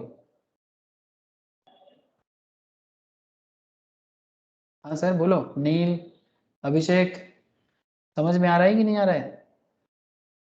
प्रिया, স্যার আগের এক্সাম্পলটা একবার বোঝাবেন? কোন জায়গাটা? শিক্ষা কেন এক্সাম্পট হলো? শিক্ষা কলেজ, এটা এখানে শিক্ষা কলেজকে সার্ভিস দিয়েছে তাই তো? হ্যাঁ স্যার। है ना, शिक्षा कॉलेज কিসে সার্ভিস দিয়ে, মানে কি সার্ভিস নিয়েছে বাইরে থেকে? বেসিক্যালি ইনপুট সার্ভিস পারচেজ করেছে, লাইক পেপার সেটারদের পেমেন্ট করেছে, ঠিক আছে, যারা পেপার সেট করেছে। পেপার সেট কারা করেছে? যারা পেপার সেট করেছে they are not in the rolls of Shiksha college, মানে শিক্ষা কলেজের পেরোলের মধ্যে এরা নেই, ঠিক আছে, বাইরের কেউ তাদেরকে দিয়েছে, তারা যে সার্ভিসটা দিয়েছে পেপার সেট করার। আর যে প্রিন্টিংটা করেছে এক্সামিনেশন কন্ডাক্ট করার জন্য, সেটা পেপার মানে কন্টেন্টের পেপার শিক্ষা দিয়েছে কিন্তু প্রিন্ট অন্যরা করে দিয়েছে, কিন্তু এক্সাম কন্ডাক্টের জন্য। তো অ্যাকচুয়ালি একদম স্টার্টিং অফ দি এতেই আমি বলেছিলাম কি যদি এক্সাম কন্ডাক্ট আর অ্যাডমিশনের ব্যাপারে কিছু ম্যাটার থাকে, কোয়েশ্চেন পেপারের ব্যাপারে কিছু থাকে, তাহলে সেটা কিন্তু যদি কোনো সার্ভিস নেয় কোনো কলেজ বা এডুকেশনাল ইনস্টিটিউশন, তাহলে সেটা কিন্তু এক্সাম্পটেড হয়। বুঝতে পারলি? Okay sir. স্টার্টিং এই জিনিসটা বলেছিলাম, আবার জিনিসটা এখানে এলো। ব্যাপারটা বোঝা গেল না বোঝা গেল না, নাকি এখনো ডাউট রয়ে গেল? বল, আমি আবার বলে দেবো। না স্যার বুঝেছি স্যার। ज्ञानी पब्लिक स्कूल, ठीक है, higher secondary school has hired a Suvidha service limited for security and housekeeping service. ये कुछ सर्विस लिया, security and housekeeping services in the school. Security and housekeeping service provided within the premises of higher secondary schools are exempt. मतलब जो भी services ये दिया है ना, ये हायर सेकेंडरी स्कूल में हो रहा है अप टू, मतलब प्री स्कूल से हायर सेकेंडरी स्कूल में कोई भी सर्विसेज अगर प्रोवाइड किया जाता है ना, तो एजुकेशन रिलेटेड वो एग्जेम्प्टेड होता है। तो क्योंकि ये प्री स्कूल से लेके हायर सेकेंडरी स्कूल का है, और सर्विस जो हाउसकीपिंग सर्विस और सिक्योरिटी के लिए लिया गया है, कौन लिया? ज्ञानी पब्लिक स्कूल ने लिया, ठीक है, जो एक हायर सेकेंडरी स्कूल है, लेकिन ये एग्जेम्प्टेड है बिकॉज ये स्कूल के अंदर हुआ है। Therefore said service provided bye सुविधा सर्विस लिमिटेड आर एग्जेम्प्ट। मतलब सुविधा सर्विसेज ने जो सर्विस स्कूल को दिया, ज्ञानी पब्लिक स्कूल को दिया, वो एग्जेम्प्टेड सर्विस है। The school subsequently hired Suvidha Service Limited for providing the security and housekeeping service at school annual day function organized in an auditorium outside the school campus. School campus के बाहर कोई auditorium है, उस auditorium में school का annual function होगा और उसमें सुविधा प्रोवाइडर अपना सिक्योरिटी और हाउसकीपिंग दे रहा है। क्या लगता है सर, बोलो, जीएसटी लगेगा कि नहीं? ये स्कूल कैंपस में नहीं हो रहा है सर, आउटसाइड स्कूल में हो रहा है। हाँ सर, क्या लगता है? सिक्योरिटी एंड हाउसकीपिंग सर्विसेज, हाँ, नॉट एग्जेम्प्टेड सर। स्कूल को मिला है, बट स्कूल ने अपने कैंपस में नहीं किया, बाहर के किसी ऑडिटोरियम में किया है। तो स्कूल थोड़ा लग्जरी करना चाहता है ना, इसलिए एग्जेम्प्टेड नहीं है। School annual day function organized outside the school campus will be taxable as only the security and housekeeping service performed within the premises। जो स्कूल कैंपस में होगा वो एग्जेम्प्टेड है, स्कूल के बाहर होगा और आप सर्विस ले रहे हो बाहर वालों से, वो एग्जेम्प्टेड सर्विस नहीं है। ठीक है, मना থাকবে? हाँ सर। एजुकेशनल इंस्टीट्यूशंस और उसका हिसाब देख लो। Educational institutions providing pre school education and education up to higher secondary school or equivalent. Educational institution providing education as a part of curriculum obtaining recognized qualification by law, and educational institution providing education as a part of approved vocational education course like ITI, private ITI और government ITI. exempt input services, इनका exempt input service क्या है? मतलब जो ये बाहर से लेता है, transportation of student, faculty and staff, किसके लिए बात कर रहे हैं सर? प्री स्कूल से लेके हायर सेकेंडरी स्कूल का, ठीक है, एजुकेशनल इंस्टीट्यूशन, कोचिंग वगैरह नहीं चलेगा। Transportation of student, faculty and staff exempt है, बाहर वालों से ले रहे हैं सर्विस बट एग्जेम्प्ट है। Catering including any mid day meals from government, central government, state government exempt हो, तो ऑब्वियसली एग्जेम्प्टेड है बिकॉज ये गवर्नमेंट सर्विस है। अच्छा, सिक्योरिटी और क्लीनिंग एग्जेम्प्टेड है, हाउसकीपिंग एग्जेम्प्टेड है, service relating to admission to और एग्जामिनेशन कॉन्डक्ट एग्जेम्प्टेड है। ओके, अच्छा, ये किसके लिए था? प्री स्कूल और अप टू हायर सेकेंडरी के लिए था। लेकिन जब बात आता है रिकॉग्नाइज्ड लॉ के थ्रू से कोई एजुकेशनल इंस्टीट्यूशन, इनका क्या क्या एग्जेम्प्टेड है input? Service relating to admission of conduct of examination by such institution, मतलब एडमिशन रिलेटेड कोई एग्जामिनेशन का मैटर है तो वो सर्विस एग्जेम्प्टेड है, कहीं बाहर वाले से भी ले तो भी। Supply of online educational journals और पीरियडिकल्स, अगर बाहर वाले से ले रहा है एजुकेशन इंस्टीट्यूशन तो भी ये एग्जेम्प्टेड होगा। प्री स्कूल के लिए जर्नल वगैरह एग्जेम्प्टेड नहीं है, हाँ, बट ये educational institution recognised by law इनके लिए एग्जेम्प्टेड है। अच्छा, तो क्या इनपुट सर्विस एग्जेम्प्टेड होगा? ये जो वोकेशनल इंस्टीट्यूशन है ना, service related to admission to और conduct of examination by such institution, मतलब जो भी एडमिशन और examination conduct related services provide हो रहा है, इनपुट सर्विस मतलब बाहर वालों से ले रहा है, सर्विस परचेस कर रहा है, कौन? एजुकेशनल इंस्टीट्यूशन, एग्जाम सर्विस है, ठीक है। ये समरी है, याद रखिएगा, इतना देर से जो भी पढ़ा उसका summary. Exempt output service provided by an educational institutions to its students, faculty and staff by way of conduct of entrance examination against consideration in the form of entrance fee। ये जो exempt output service ये आता है, ये सभी के लिए applicable है, ठीक है। स्टूडेंट फैकल्टी स्टाफ को जो भी एजुकेशनल सर्विस प्रोवाइड करते हैं और एंट्रेंस एग्जामिनेशंस एंड उसके लिए जो एंट्रेंस फी वगैरह चार्ज करते हैं वो भी एग्जाम सर्विस है। आउटपुट सर्विस मतलब ये एजुकेशनल इंस्टीट्यूशन प्रोवाइड करते हैं बाय, ठीक है। तो ये रहा समझ। नेक्स्ट हम लोग का चर्चा होगा हेल्थ केयर सर्विसेज, जो हम लोग, मैं सोचा था आज ही हो जाएगा बट आज हम नहीं कर पाए सर।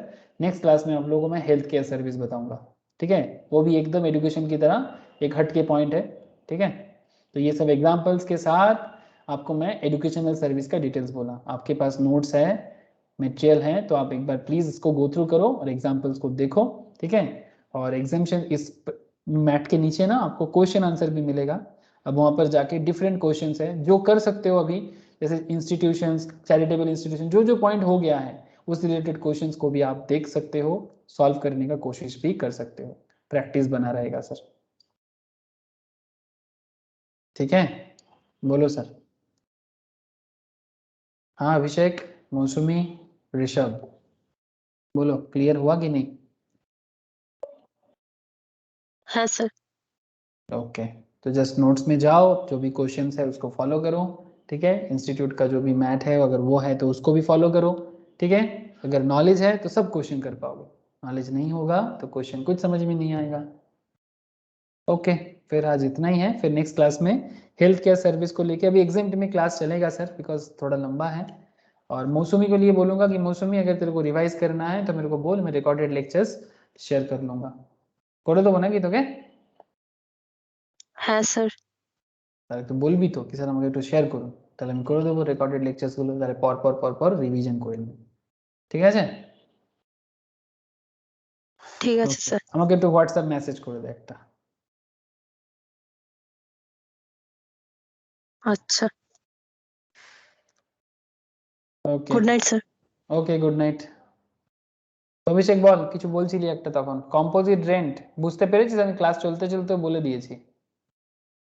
হ্যাঁ স্যার। নাকি নাকি এখনো ডাউট আছে? না স্যার, ডাউট নেই। কোশ্চেন টাইপের করবি, বুঝে যাবি। আর করিস না একটা কম্পোজিট রেন্ট হাউস প্রপার্টির? হ্যাঁ স্যার, নোটসের মধ্যেই আছে। ঠিক আছে, ঠিক আছে তাহলে। Okay sir, thank you sir. Okay okay, thank you, চলো বাই। ঋষভ কিছু বলবি?